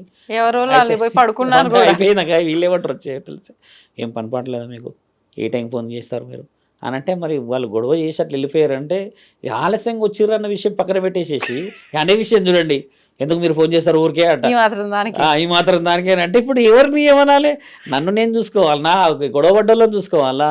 మరి ఇంకో విషయం ఏంటంటే ఈ చాలా భయం ముట్టిస్తుంది చాలా మందికి, దానివల్ల అలర్ట్ అయిపోతారు అందరు. సైలెంట్గా వచ్చి దంచిపోతే అది వేరే ఉండు, కానీ వచ్చే వరకు ఎక్కడో మారిపోతారు అమ్మా, అది వచ్చింది. కాబట్టి ఏంటంటే పోలీస్ అధికారులకు కూడా కుటుంబాలు ఉన్నాయి కాబట్టి వాళ్ళు గౌరవంగా వస్తున్నారు. కొంచెం తొందరగా వస్తే కొన్ని కాపాడే అవకాశాలు ఉండొచ్చు అనుకుంటున్నాం అమ్మా. 2-3 టైమ్స్ ఎదురైంది అలాగా. వాళ్ళు కూడా ఈ మధ్య చూడండి అలర్ట్గా ఉన్నారు, కానీ అలర్ట్గా ఉన్నారని మన నిర్ణయం ఇచ్చి చెప్పాల్సిన అవసరం ఉంది. కాబట్టి మీరు అడిగిన ఈ ప్రశ్నల్లో అమ్మా, మనం దగ్గరికి రప్పిస్తేనే కరోనా. ఓ మాట చెప్పండి, బూస్టింగ్ ఇచ్చినాక ఎందుకు చనిపోయారు మనుషులు? బూస్టింగ్ అంటే తెలుసుగా, మనం డోస్ వచ్చేది, అదే ఏంటో యాంటీడోస్ అని, యాంటీడోస్ ఇచ్చాక ఎందుకు చనిపోయారు మనుషులు? వాస్తవంగా చెప్పాలంటే ఆ వ్యాక్సిన్ తర్వాతే చాలా మంది వీక్ అయిపోయినామని చనిపోయారు కదా. నా దగ్గర లైవ్ ఒక ఆయన ఉన్నాడు, ఆయన గారు ఏం చేశారంటే వద్దు అన్నాడంట, ఇంజక్షన్ వద్దు అని అంటే లేదు తీసుకోవాలి అని అన్నట్టు, వద్దు అని ఆయన మొత్తుకుంటుండంట. అక్కడికి వద్దు అంటే ఆయనకి ఏం చేశారు, పెద్ద మనుషులకి ఏంటంటే నడుముకో లేకపోతే వాళ్ళ ఆలోచన రీత్యా బాగుంటే చేతికో గుచ్చుతారు. నాకు తెలిసి 50 సంవత్సరాలు దాటిన వాళ్ళకి నడుముకి ఇవ్వడమే మంచిది. ఆయన గారికి ఇచ్చారు ఇక్కడ సూది, ఇవ్వగానే కరెక్ట్గా 5-10 మినిట్స్లో గాబర్ అయ్యిందంట. ఇట్లా వెనుక కొరగానే నలుగురు తీసుకొని వెళ్ళిపోయి ఇంట్లో పెట్టొచ్చారు, గాబర్ అవుతుందంట అని. బయటికి వచ్చేలోపు చనిపోయింది ఆయన. ఏమవుతుంది డోస్ అంటమ్మా, తట్టుకునే శక్తి ఉన్నదా లేదా కూడా తెలుసుకోవాలి. డోసులు ఉన్నాయి కానీ కూర్చోడేనా, ఎంతమంది ప్రాణాలు ఈ రోజుల్లో ఉంటాయి. ఈరోజు ఏం తెలుసా అమ్మ అంటే, ఆ అమ్మ మరి ఎక్కడుందో నేను చూడలేను, కానీ ఒక 4 నెలల క్రితం నేను చూసా, తోడు కోల్పోయింది ఆమె. అప్పటికే కొంచెం మెంటల్ పర్సనాలిటీ. అయితే ఆవిడని చూస్తే ఆవిడ పైకి కళ్ళు పెట్టి ఇట్లనే చూస్తుంది అంతే, ఏదో మాట్లాడుకుంటూ. ఆవిడ భర్తతో మాట్లాడి కొట్టుకోవడం తిట్టుకోవడం ఏదో చేసేది. ఇండైరెక్ట్గా మనం ఏం చేసాం చూసారా, సెక్యూర్ చేద్దాం అనుకుంటే మనిషి సెక్యూరిటీ కోల్పోయి ఎక్కడికి పోయాడు చూడండి. కరోనాలో అమ్మ సగం మంది భయంతోనే కాలం చేశారు తల్లి. చాలామంది మీరు అన్నట్టుగా రోగం వచ్చిన వాళ్ళు కూడా పోయారు, అది ముమ్మాటికి మేము ఒప్పుకుంటాం, కానీ సగం మంది భయాందోళనలకు గురయ్యారమ్మా. ఎంత భయం వచ్చేసిందంటే, లాక్డౌన్, ఒక బండి బయట లేదు, ఒక షాప్ ఓపెన్ లేదు, ఒక ఏది లేదు, ఎటు చూసినా సైలెంటే. ఆ ఇంట్లోకి తొంగి చూడదు, ఇన్ని బాధలు, ఆఫీసులు బంద్, షట్టర్లు క్లోజ్ అయ్యేసరికి మనిషికి రోగం వచ్చేసరికి ఈ చుట్టుపక్కల వాతావరణం భయం తెచ్చింది ఇక్కడ. నేను దీన్ని ముమ్మాటికి ఒప్పుకుంటామ్మా. ఒంటరితనం అయిపోయి చనిపోయారు చాలామంది, అబ్సల్యూట్గా చెప్తామ్మా. ఎందుకంటే ఇప్పుడు నీకు నాకు లేకపోతే ఎవరికి రోడ్డు మీద పోతే ఆ చుట్టుపక్కల బండ్లు, ఆ వెలుగు, ఆ మనిషి సెక్యూరిటీ, ఆ లైట్ కనబడితే ఏమవుతుందంటే ఒక ధైర్యం, నన్ను ఎవరో ఒకరు తీసుకుపోతారని. అది అబ్సల్యూట్ సెక్యూరిటీ కదా. కంప్లీట్ ఇవన్నీ మూసినాక ఏ అంబులెన్స్ రావడానికి కూడా భయానకమైన అంబులెన్స్ వస్తే మనిషి మరి చావే నీకు వచ్చింది, మరి అది భయమా కదా. మనిషి రోగంతో ఉండి ఉండి ఉండి ఏ రోజు వస్తాడు, కానీ అలా చనిపోయే చావులు చాలా భయానకమైనవి. మేము చాలా మందిని చూసాం, బాధ అనిపించి. మా స్నేహితుడు చనిపోయాడు, మేము వెళ్ళినప్పుడు చూస్తే నన్ను ముట్టుకొనిస్తలేరు. నేను వస్తే అంత వచ్చేదంత లేదు అంటే వినరు. మనిషి భయంతోనే చనిపోయాడు. కాబట్టి రానియకూడదు కరోనాని, రాదు కూడా. ఇంటి ముందు ప్రతిరోజు సాంబ్రాణి, మీరు అన్నట్టుగానే మైషాసి గుగ్గిలం ఉంటుంది మన దగ్గర, అగ్గి మంచి నిప్పులు తెచ్చుకొని వెలిగించాలమ్మా. ఇంటి చుట్టూ ఊరుగా వేయాలి. అది ఆటోమేటిక్గా ఇల్లంతా స్ప్రెడ్ అవుతుంది. ఒక 2-3 అవర్స్ ఉంటుంది, పడుకునే ముందు చేయాలి. మళ్ళీ ఒక్కో రోజు ఏం చేయాలి తెలుసమ్మా, ఆవు పిడికెలు తెచ్చి మంచి కాల్చాలి. ఒక చిన్న కాల్చేసి ఇంటి చుట్టూ ఊరుగా పెట్టేయాలి. వైరస్ బయటికి వెళ్ళిపోవాలి బయటికి. అలా పోనీస్తలేం మనం. నెగిటివ్ ఎనర్జీ కూడా నెగిటివ్ పోతుంది. మనం ఏం చేస్తాం తెలుసా తల్లి, ఏసీలు వేసేస్తాం, కంప్లీట్గా క్లోజ్ చేస్తాం, డోర్లు వేసేస్తాం, అంతా లోపల వేసేసి ఇంకా ఓదెళ్ళటో చూస్తాం. ఇక దయ్యం వచ్చేదాకా వెయిటింగ్ చేయడానికి ఇక ఉంటుంది భయం, అసలైన భయాన్ని వదులుతాము. ఇవి ఎందుకు చెయ్యం? ఫిల్టరైజేషన్ గాలి రావాలి, లోపటి నుంచి బయటికి ఫిల్టర్ కావాలి, హాస్యంగా నవ్వుకునేటట్టు వాతావరణం ఉండాలి. ఇలా లేదమ్మా. భయం భయం భయం భయం భయం భయం భయం. ఆ భయంతోనే కదా మనిషి సగం పోతాడు. మీరు ఇప్పుడు చెప్పండి, మరి కరోనాని రానియకూడదు ఎట్టి పరిస్థితుల్లో. అది వచ్చింది చేసింది అనేది కాదు, దాన్ని ఎట్టి పరిస్థితుల్లో రానియకూడదు. రోగ నిరోధక శక్తి పెంచుకోవాలి, పెంచుకోవడం మంచిదమ్మా. గురువు పరకాయ ప్రవేశం అంటుంటారు, అంటే సాధారణంగా ఇది వాడుతుంటారు, పరకాయ ప్రవేశం చేసినట్టుంది అని చెప్పి ఇట్లా క్యాజువల్గా మాట్లాడుకుంటూ ఉంటారు. అసలు ఏంటి పరకాయ ప్రవేశం అంటే? అంటే ఒకరి లోపలికి ఇంకొకరు ప్రవేశించడమా? అది సాధ్యమేనా? ఇది ఎక్కడైనా ఉందా? దీని గురించి ఏం చెప్తారు మీరు? పరకాయ అంటే మీరు అన్నట్టు ప్రశ్న ఏంటంటమ్మా, కొంచెం శాస్త్రీయతకి విరుద్ధమే ఇది. పరకాయ ప్రవేశం ఎవరు చేయవచ్చు? అసలు పరకాయ ప్రవేశం అంటే ఏంటి? పరకాయ ప్రవేశం చేసిన వ్యక్తులు ఎవరు? అసలు పరకాయ ప్రవేశంతో ఉన్న ఉపయోగాలు ఏమిటి, నష్టాలు ఏమిటి? పరకాయ ప్రవేశం అని అంటే ఒక వ్యక్తి శరీరాన్ని వదలగలిగే స్థితికి వెళ్ళాడు అనుకోండమ్మా, ఆ వ్యక్తికి పరకాయ ప్రవేశం వచ్చినట్టు. అయితే పరకాయ ప్రవేశంలో శరీరాన్ని వదిలి మళ్ళీ నీ శరీరాన్ని నువ్వు చేరగలిగితేనే పరకాయ ప్రవేశంలో నువ్వు ఉత్తీర్ణత సంపాదించిన వాడు, అంటే సక్సెస్ఫుల్ పర్సనాలిటీ. అంటే ఇప్పుడు ఉదాహరణకు ఏదో ధ్యానంలో ఉన్నాం, హిమాలయాల్లో ఉన్నారు ఒక వ్యక్తి, ఒక గురువు గారు. కేరళకు రావాలి అని అనుకున్నారు. ఒక వ్యక్తి ప్రాణాల విషయంలో, ఒక వ్యక్తి ఆరోగ్య విషయంలో, ఒక వ్యక్తి కారణ జన్ముడి యొక్క సందర్భ విషయంలో వచ్చాడు అనుకో అమ్మ. అది కూడా దైవానికి సంబంధించిన విషయంలో ఒక కారకుడి చేత వచ్చాడు అనుకోండి. ఆయన వచ్చి ఆ కారణానికి ఆ వ్యక్తిని ఏదైనా బ్రతికించడమా, ఆ వ్యక్తికి ఏదైనా నియమాలు చెప్పి ఆ సమయానికి ఆ విజయం అందించి వెళ్ళడమా, ఆ విజయం వెళ్ళిన తర్వాత మళ్ళీ వెనక్కి వచ్చేసి ఆయన గారు స్థితిగతులలో మామూలుగా ఉండగలగాలి. ఒక విషయం. రెండో విషయం ఏంటంటే, ఏ శరీరంలోకి పడితే ఆ శరీరంలోకి పరకాయ ప్రవేశించడం చేయడం రాదు. ఇది చాలామందికి తెలియవలసిన విషయం ఏంటంటే, ఆత్మ ఉంటుంది ఒక శరీరం. ఈ ఆత్మ బంధువు వచ్చేసి పరమశివుడు, అంటే అధిపతి. ఆ ఆత్మ బంధువు కేవలం పుట్టించడం వరకే బాధ్యత. అయితే అమ్మ, ఇంటి ఇలవెలుపులు కులదైవం బలమైన వాళ్ళు, వాళ్ళ అనుమతి లేనిది నువ్వు ఎలా ఒక శరీరంలోకి వెళ్ళగలుగుతావు? వెళ్ళలేవు. ఈ పరకాయ ప్రవేశం ఎవరు చేయగలుగుతారంటమ్మా, ఇప్పుడు ఉన్న పరిస్థితి, ఇప్పుడు సమాజంలో ఉన్న స్థితి మాట్లాడితే అమ్మా, ఒక కారణ జన్ములు మాత్రమే చేయగలరు. అది కూడా దైవాధీనంలో జీవిత చక్రాన్ని మొత్తం నిర్ణయించుకోగలిగి, నిర్ణయం కేవలం సమాజ శ్రేయస్సు కోసం, లోక కళ్యాణం అంటారుగా కొంతమంది, సొంత లాభానికి కాదు, అలాంటి వ్యక్తులకు మాత్రమే సాధ్యం. అది కూడా గురువు అనుమతి లేనిది రాదు. గురువు ఎవరు అసలు అంటే, ఉదాహరణకి మీరు వచ్చారు ఒక గురువు దగ్గరికి, మీరు గుడి వాతావరణంలో మీరు అడుగు పెట్టారు. మీరు అడుగు పెట్టగానే ఆ గురువు కళ్ళు తెరుస్తాడు. ఒక కారకురాలు ఒక కారణం చేత, అంటే ఆయనకు తెలిసిపోతుంది విషయ వివరణ. అంత జ్ఞాన సంపద ఉన్న వాళ్ళకి మాత్రమే మీరన్న పరకాయ ప్రవేశం. పరకాయ ప్రవేశం అంటే ఏంటి? చేసిన వాళ్ళు ఎవరైనా ఉన్నారా? లక్షల్లో ఉన్నారు, ఎందుకు లేరు? లైవ్ మాట్లాడాలంటే జగద్గురు ఆదిశంకరాచార్యులు 3 సార్లు చేసినట్టుగా వివరణ మన దగ్గర రుజువు చేయబడింది. అదే మన దగ్గర నేను చెప్పినట్టుగా సౌందర్యలహరి అందులో రాశారు. అష్టాదశ శక్తి పీఠాలని ఆయన అధిరోహించక ముందుకు కూడా ఒక రాజు శరీరంలోకి వెళ్ళి ఆ రాజుకు 47 రోజుల వరకు శరీరంలోనే ఉండి ఆయన కొన్ని ధర్మ కార్యక్రమాలు చేయాల్సిన అవసరం వచ్చిందని చెప్పి పెట్టాడు. ఇలా ఉండడం చేత ఒక పరకాయ ప్రవేశం అనే దానిలో ఉపయోగం ఏంటంటే అమ్మా, లోక కళ్యాణం లేకపోతే నీ శరీరాన్ని వదిలే ఆదినం నీకు లేదు. పరకాయ ప్రవేశాన్ని మరి ఎవరు చేయగలరు? ఇప్పుడున్న సమస్యలో, ఇప్పుడున్న సమాజంలో అంటే అమ్మ, నాకు తెలిసి ముమ్మాటికి ఒక 10-15% వ్యక్తులు గురువులు సాధకులు ఉండవచ్చును, కానీ వాళ్ళ సమాజంలో నాకు తెలిసి లేరు ఎక్కడ. వాళ్ళంతా తీవ్రమైన చాలా చాలా చాలా చాలా ప్రశాంతమైన వాతావరణంలో ఉండవచ్చును. ఇప్పుడు కుంభమేళలో చాలామంది అఘోరాలు వచ్చారు, నాగ సాధువులు వచ్చారు, చిన్న చిన్న సాధువులు పురోహితులకు వచ్చారు కదమ్మా. అసలు సిసలైన సాధువులను మాత్రం మన వాళ్ళు ఇంటర్వ్యూ చేయలేరు. కొంచెం హర్బాటం ఉన్న వాళ్ళని, కొంచెం చూడడానికి వైవిధ్యంగా ఉన్న వాళ్ళని చేశారు, కానీ అసలు సిసలైన వాళ్ళు ఇస్తారా ఇంటర్వ్యూస్? దగ్గర కూడా రానియరు. ఇప్పుడు అసలైన విషయం వాళ్ళు దగ్గరికే రానియట్లేరు అంటే అది విషయం ఉన్నదని అర్థం అక్కడ. ఇప్పుడు అంత విషయం ఉన్న వాళ్ళ దగ్గరికి ఎవరు పోతారమ్మా? నిజంగా సమస్య ఉండి నిజంగా ఒక కారణ జన్ముడై ఉంటే ఆ కారణ జన్ముడికి మార్గం చూపించే సన్మార్గమే మీరన్న ఈ ధర్మ మార్గం.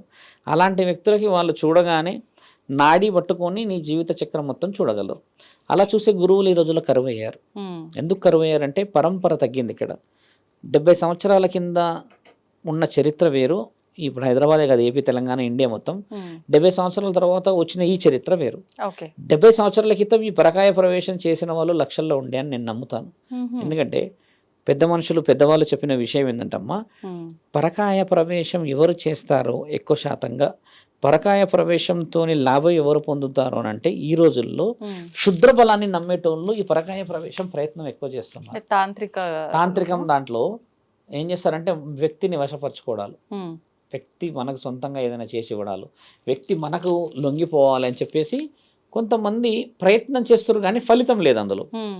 ఈ పరకాయ ప్రవేశం అనేదమ్మా దైవాధీనమైన గురు సాధువులు మరియు పరిజ్ఞానాన్ని సంపాదించిన పెద్ద పెద్ద పెద్ద సిద్ధ పురుషులకి మాత్రమే సాధ్యం. పరకాయ ప్రవేశం అంటే ఏం తెలుసు అమ్మ అంటే, మీకు మళ్ళీ మళ్ళీ పరకాయ ప్రవేశం అనేది ఎందుకు చెప్తున్నా అంటే, నీ శరీరం నీ ఆధీనంలో నుంచి వేరే వారి శరీరం ఆధీనంలోకి పోవడం.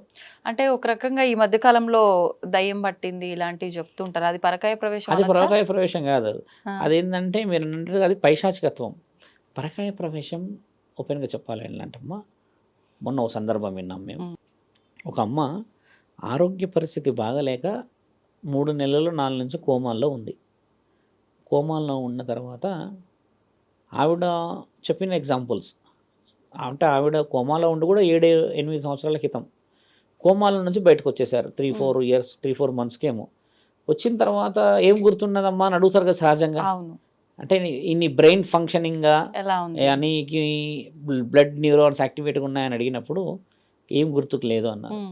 అంటే కోమాలో నుంచి నీవు బయటికి వచ్చే ముందు రోజు ఏమైనా గుర్తుందా అని అన్నప్పుడు, ముందు రోజు ఒక వ్యక్తి ఆకాశంలో నుంచి వచ్చి నన్ను దగ్గరికి తీసుకొచ్చి అంటే లోపల ఇట్లా వేసేసి లేకపోతే ఇట్లా బయటికి లాగేసేసి, మన సినిమాలో చూస్తాం చూడండి, అట్లా నన్ను ఎవరో వచ్చి తగిలినట్టు అనిపించింది అన్న ఆ స్పర్శ ఒకటి గుర్తుంది నాకు అని ఇంట్లో వాళ్ళకి చెప్పిన సందర్భం. అంటే ఎవరు తగిలిండొచ్చమ్మా? భగవంతుడే తగులుతాడు, ఎందుకంటే నీకు ప్రాణం అవసరం. క్షుద్ర ప్రయోగం చేసేటోడికైతే ప్రాణం తీసేయడమే కావాలి కదా, ప్రాణం పోసేవాడు ప్రాణదాత. కాబట్టి ఇది చేయగలిగిన వాళ్ళందరూ నిజమైన పరిస్థితులలో సాధు సత్పురుషులు, అఘోరాలు, నాగ సాధువులకే సాధ్యమవుతుందే. కానీ ఎవరు పడితే వాళ్ళు ఆత్మలను పంపుతాము, క్షుద్ర ప్రయోగాలను చేస్తామంటే వాళ్ళ ఈవిపులు మామూలుగా పగులుతలేవు క్షుద్ర ప్రయోగాలు చేసేటోళ్ళకి. ఎందుకంటే అమ్మా వాళ్ళ ఇంట్లల్లో అసలు స్థుతి ఉండదమ్మా. ఇంకోటి ఏంటంటే, ఎవరైతే కొంతమంది ఉంటారు అంటే అమ్మవారు నిజంగా రాకున్నా కూడా వచ్చింది అని చెప్పిన కొందరు, ఇట్లా మేమే దేవతలం అని చెప్పే వాళ్ళు కొందరు, వీళ్ళందరూ ఉంటారు కదా. వీళ్ళ ఇంట్లల్లో చూడండి హఠాత్ మరణాలు, మరణగండాలు, ఎప్పటికీ కూడా ఉత్తీర్ణత డబ్బులు కనబడతాయి కానీ బరకతరకత ఉండదు. ఏదో రోగం వచ్చినట్టు ఏదో భయాందోళన ఉంటారు కదా. దీనికి కారణాలు ఇంత బలంగా ఉంటాయి. అదే దైవం చూడండి, శ్మశాన వాటికల్లో కూడా ప్రశాంతత. నువ్వు భోజనం తిన్నా అలా ఉంటావు, తినకున్నా అలాగే ఉంటావు. అంటే దైవాధీనంలోనే నీవు ఒక పట్టభద్రుడు అయితే మాత్రమే మీరన్న పరకాయ ప్రవేశం చేయగలరు. మీరు అవన్నీ పరకాయ ప్రవేశంలో కొంచెం డీప్గా వెళ్తే అమ్మా, సెన్సిటివ్ టాక్ ఎవరు చేయొచ్చు అని అంటే దేహం మీద ధ్యాస లేని వాళ్ళు మాత్రమే చేయగలరు. అది ఒకవేళ పరకాయ ప్రవేశం చేశారనుకోండి ఒక గురువు గారు, ఓకే. తిరిగి వచ్చే సమయానికి ఈ దేహం లేకపోతే అప్పుడు ఏంటి పరిస్థితి? మీరు మంచి ప్రశ్నలకు వచ్చారు కాబట్టి చెప్తాము. పరకాయ ప్రవేశం చేసి తిరిగి దేహం కోల్పోయిన వాడు అరుణాచలేశ్వరుడు. ఇప్పుడున్న అరుణాచలం పేరు ఉన్న గుడి ఆయన పేరే. స్వామివారా? స్వామివారు కాదు, అరుణాచలేశ్వరుడు అనేది తండ్రి పేరు కాదు, అది భక్తుడి పేరు. అది ఆహా. ఆ భక్తుడు పరకాయ ప్రవేశం చేసి ఆయన బల్లాల గోపురం ఉంటుంది అక్కడ, మీకు గతంలో చెప్పాను. బల్లాల గోపురం ఉంటుంది, అరుణాచలేశ్వరుడి గోపురాలు ఉంటాయి. అయితే మీరు అరుణాచలం వెళ్ళారా ఇంత ముందుకు ఎప్పుడన్నా? వెళ్ళలేదు. ఈసారి మీరు మొబైల్లో ట్రాప్ చేసి చూడండి. అరుణాచలంలో ఒక గోపురం ఉంటుంది, ఆ గోపురం మీద ఇంత పెద్ద రామచిలుక ఉంటుంది, ఇంత రామచిలుక ఉంటుంది. అంటే బొమ్మ ఇట్లా రాయితో చెక్కిన బొమ్మ ఉండి ఎర్రగా ఉండి ఇదంతా గ్రీన్ కలర్గా పెద్ద తోకతో ఉంటుంది రామచిలుక. ఈ రామచిలుక అరుణాచలేశ్వరుడు. ఈ అరుణాచలేశ్వరుడు ఎగ్జాంపుల్ ఎందుకు చెప్తున్నామనంటే, ఈ భల్లాలుడికి అహంకారం ఎక్కువ ఉంటుంది. భల్లాలుడు ఆ దేశ రాజు ఉంటాడు. ఆయన ఏంటంటే కాళికామాతతో డైరెక్ట్గా మాట్లాడగలిగి పట్టభద్రుడు. అయితే అదే ఊరిలో ఈ అరుణాచలేశ్వరుడు మంచి భక్తిపరుడు. ఆయన 16,000 శ్లోకాలు రాశాడు, కీర్తనలు. ఆయన కీర్తనలు పాడుతూ ఉంటే పరామర్శించిపోయేటాడు అంట పరమాత్ముడు. ఆయన సుబ్రహ్మణ్యేశ్వరుడి స్వామి యొక్క భక్తుడు. ఆయన వరప్రసాదంతో పుడతాడు. ఆయన బల్లాలుడు కాదు, అరుణాచలేశ్వరుడు. బల్లాలుడిది వేరు. బల్లాలుడికి ఈ నోట ఆ నోట ఈ నోట అరుణాచలేశ్వరుడు అనే ఒక భక్తుడు పరమశివుడిని మెప్పించేలా ఉన్నాడంట. ఆయన కీర్తనలు వింటే చాలా మైమర్చిపోతున్నారంట ఊరూరా. అంటే ఈయనకి కోపం వస్తుంది. ఆహా, కాళికామాతతో మాట్లాడుతున్నానే నేను, కాళికామాత అంటే అంత గొప్పది, ఈయన అంత గొప్పవాడా నాకంటే, ఈయన సంగతి ఏదో చూస్తా అని కబురు పంపుతాడు. ఆయన వస్తాడు, ఈయన కూర్చుంటారు సభలో. ఇద్దరు కూర్చొని ఏమంటారంటే, నేను నా అమ్మని పిలుస్తా కాళికామాతని, నువ్వు నీ తండ్రిని పిలవాలి. ఎవరైతే ముందు ప్రత్యక్షమవుతారో వాళ్ళు గొప్పోళ్ళు. అంటే అరుణాచలేశ్వరుడు ఏమంటాడు, నేను పిలువను అట్లా అని అంటాడు. ఎందుకు పిలువ అని అడుగుతాడు. అవసరం లేదు నాకు అంటే ఈయన ఏమంటాడు, కళ్ళు మూసుకొని అమ్మని పిలుస్తాడు. పిలిస్తే అమ్మ రాదు కాళికామాత, ఎందుకంటే స్వార్థానికి పిలుస్తుండే కాబట్టి. ప్రేమతో వచ్చినప్పుడల్లా అమ్మ పిలిచినప్పుడు వచ్చింది. స్వార్థానికి పిలుస్తుండే కదా, నువ్వు గొప్ప నేను గొప్ప అనడానికి అమ్మ రాకపోయేసరికి సరే అమ్మ రాలేదు, నువ్వు అన్నట్టుగానే తగ్గాను, ఇప్పుడు నువ్వు తండ్రిని పిలువు, నీకు కూడా తండ్రి అంటే ఇష్టం ఉంటా కదా, తండ్రి నీ పాటలు విని పరామర్శించిపోతాడంట కదా అని చెప్పి పిలువని అన్నప్పుడు, నేను పిలువను అని అంటాడు.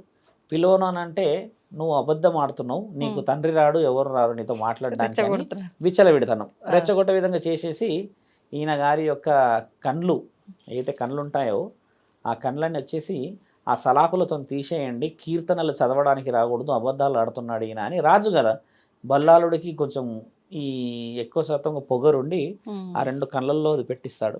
ఆ 2 కళ్ళు పెట్టేటప్పుడు ఏమవుతాయంటే అమ్మ, తెలివిగా చూడాల్సిన ప్రశ్న అది. ఆయన కంట్లల్లో అది పెట్టగానే ఇక్కడికి తండ్రి ప్రత్యక్షమవుతాడు, కూర్చుంటాడు వచ్చి. పెట్టగానే ఎవరైతే అది కళ్ళల్లో పెడతాడో, పెట్టడానికి వస్తాడో, పెట్టడానికి రావుడే ఆ రాజు కళ్ళు పోతాయి, ఎందుకంటే తప్పు చేశాడు కాబట్టి. పెట్టినోడు కళ్ళు పోతాయి.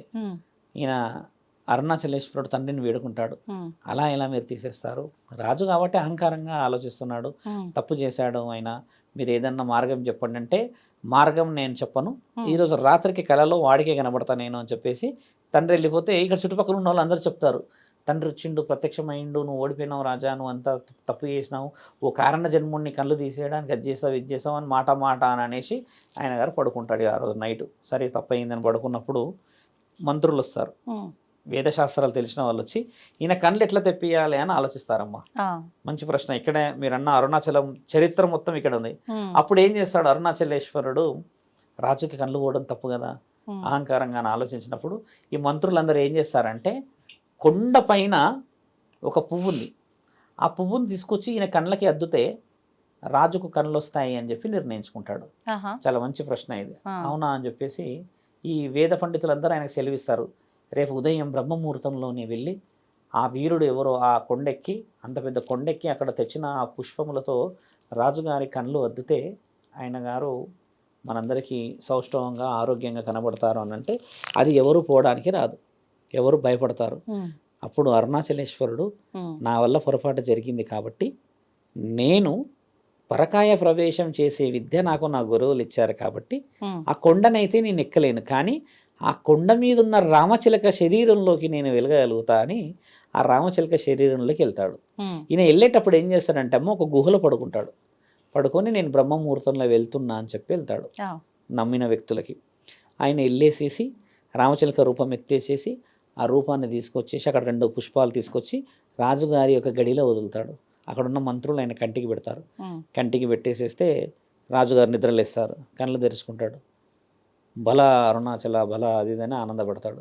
ఆనందపడగానే రాజు అని గుర్తుకొస్తుంది, ఇక అహంకారం గుర్తుకొస్తుంది మళ్ళీ. ఆహా, కళ్ళల్లో పెడితే నా కళ్ళు పోయినాయి కదా అని గుర్తుకొచ్చి అక్కడ ఉన్న వాళ్ళ ఏం జరిగింది విషయం అంటే, అరుణాచలేశ్వరుడు ఆ రామచిలకలో ఉన్నాడు. ఆయన గారు ఇప్పుడు పరకాయ ప్రవేశం ద్వారా ఆయన శరీరంలోకి పోతాడు. శరీరము ఆ గుహలో పొందపరచబడింది అని అంటే రాజు ఏం చేస్తాడంటే, ఈయన పోయేలోపు ఆ గుహలో ఉన్న దేహాన్ని కాల్చేయండి అంటాడు. ఎందుకంటే ఈయన గారి అహంకారం గెలవాలి కదా, లేదు కదా. ఇది రాసున్న శాసనం, ఇది ఇక అక్కడ రాసి ఉంది కూడా. ఇది ఆయన పోయేలోపు దేహం కాలిపోతాయి. ఈ రామచిలక అక్కడే తిరుగుతుంటుంది కొట్టుకుంటూ. శరీరం కాలిపోతుంది, శరీరం వదలలేదు, ఎక్కడ వదలలేక తిరిగి తిరిగి తిరిగి తిరిగి తిరిగి అలసిపోయి అదే కొండ మీద అక్కడే ఆగుంటుంది ఇలాగా. అలా ఆగి ఉండి అరుణాచలేశ్వరుడు ఏం చేస్తాడు, మహత్యం చూడండి. ఆయన ఆ రామచిలక మాట్లాడుతుందంట కవిత్వం, ఆ కవిత్వాలు మాట్లాడుతుందంట. అది మాట్లాడుతుంటే అక్కడ ఉన్న భక్తులు వింటారంట రామచిలక మాట్లాడడం ఏంది అని. అంటే ముందర అరుణాచలేశ్వరుడు సంగీతము అవన్నీ అట్లా ఆయన పారాయణంలో ఉండి ఆ శరీరంలో ఉండి మాట్లాడుతుంటాడు ఆయన. ఆ మాటలు కొందరు భక్తులకు వినబడ్డాయి అనేది కూడా శాసనం. అలా విన్న తర్వాత కొన్ని రోజులైనాక ఏమవుతుందంటే అమ్మ ఆయన కాలం చేసేస్తాడు. చేసిన చిలుక ఇంకా దానికి ఒక వయసు ఒక అర్హత ఉంటుంది కదా. అలా కాలం చేసేసిన తర్వాత ఏం చేస్తారంటే అమ్మ, ఆయన గుర్తుగానే అరుణాచలేశ్వరుడి యొక్క గోపురం కట్టారు. ఇప్పుడు ఆయన ఎక్కడైతే కాలం చేశాడో అక్కడనే ఆయనను పాత పెట్టేసేసి అదే దాని మీద నుంచి గోపురం కట్టి ఆయనకు గుర్తుగా రామచిలక పెట్టారు. ఇప్పుడు మీరు ఆ గోపురం చూడాలి పర్టికులర్ గా పోయి. రామచిలకని పాతి పెట్టి కాలిపోయిన దేహాన్ని తీసుకొస్తారు ఖచ్చితంగా. రామచిలక కాలం చేసింది కదా. వీళ్ళిద్దరిని అక్కడ పూర్తి చేసిన తర్వాత అదే గోపురం చివరన రామచిలక ఉంటుంది ఇప్పటికీ. ఆ చిలక ఇప్పుడు లైవ్ ప్రూఫ్ మొబైల్లో కూడా చూడొచ్చు, అది లైవ్ గా ఉంటుంది. ఆ జాతి రామచిలకలే మాట్లాడతాయి అంటారు ఇప్పటికీ కూడా. ఆ జాతి రామచిలకలే మాట్లాడతాయి.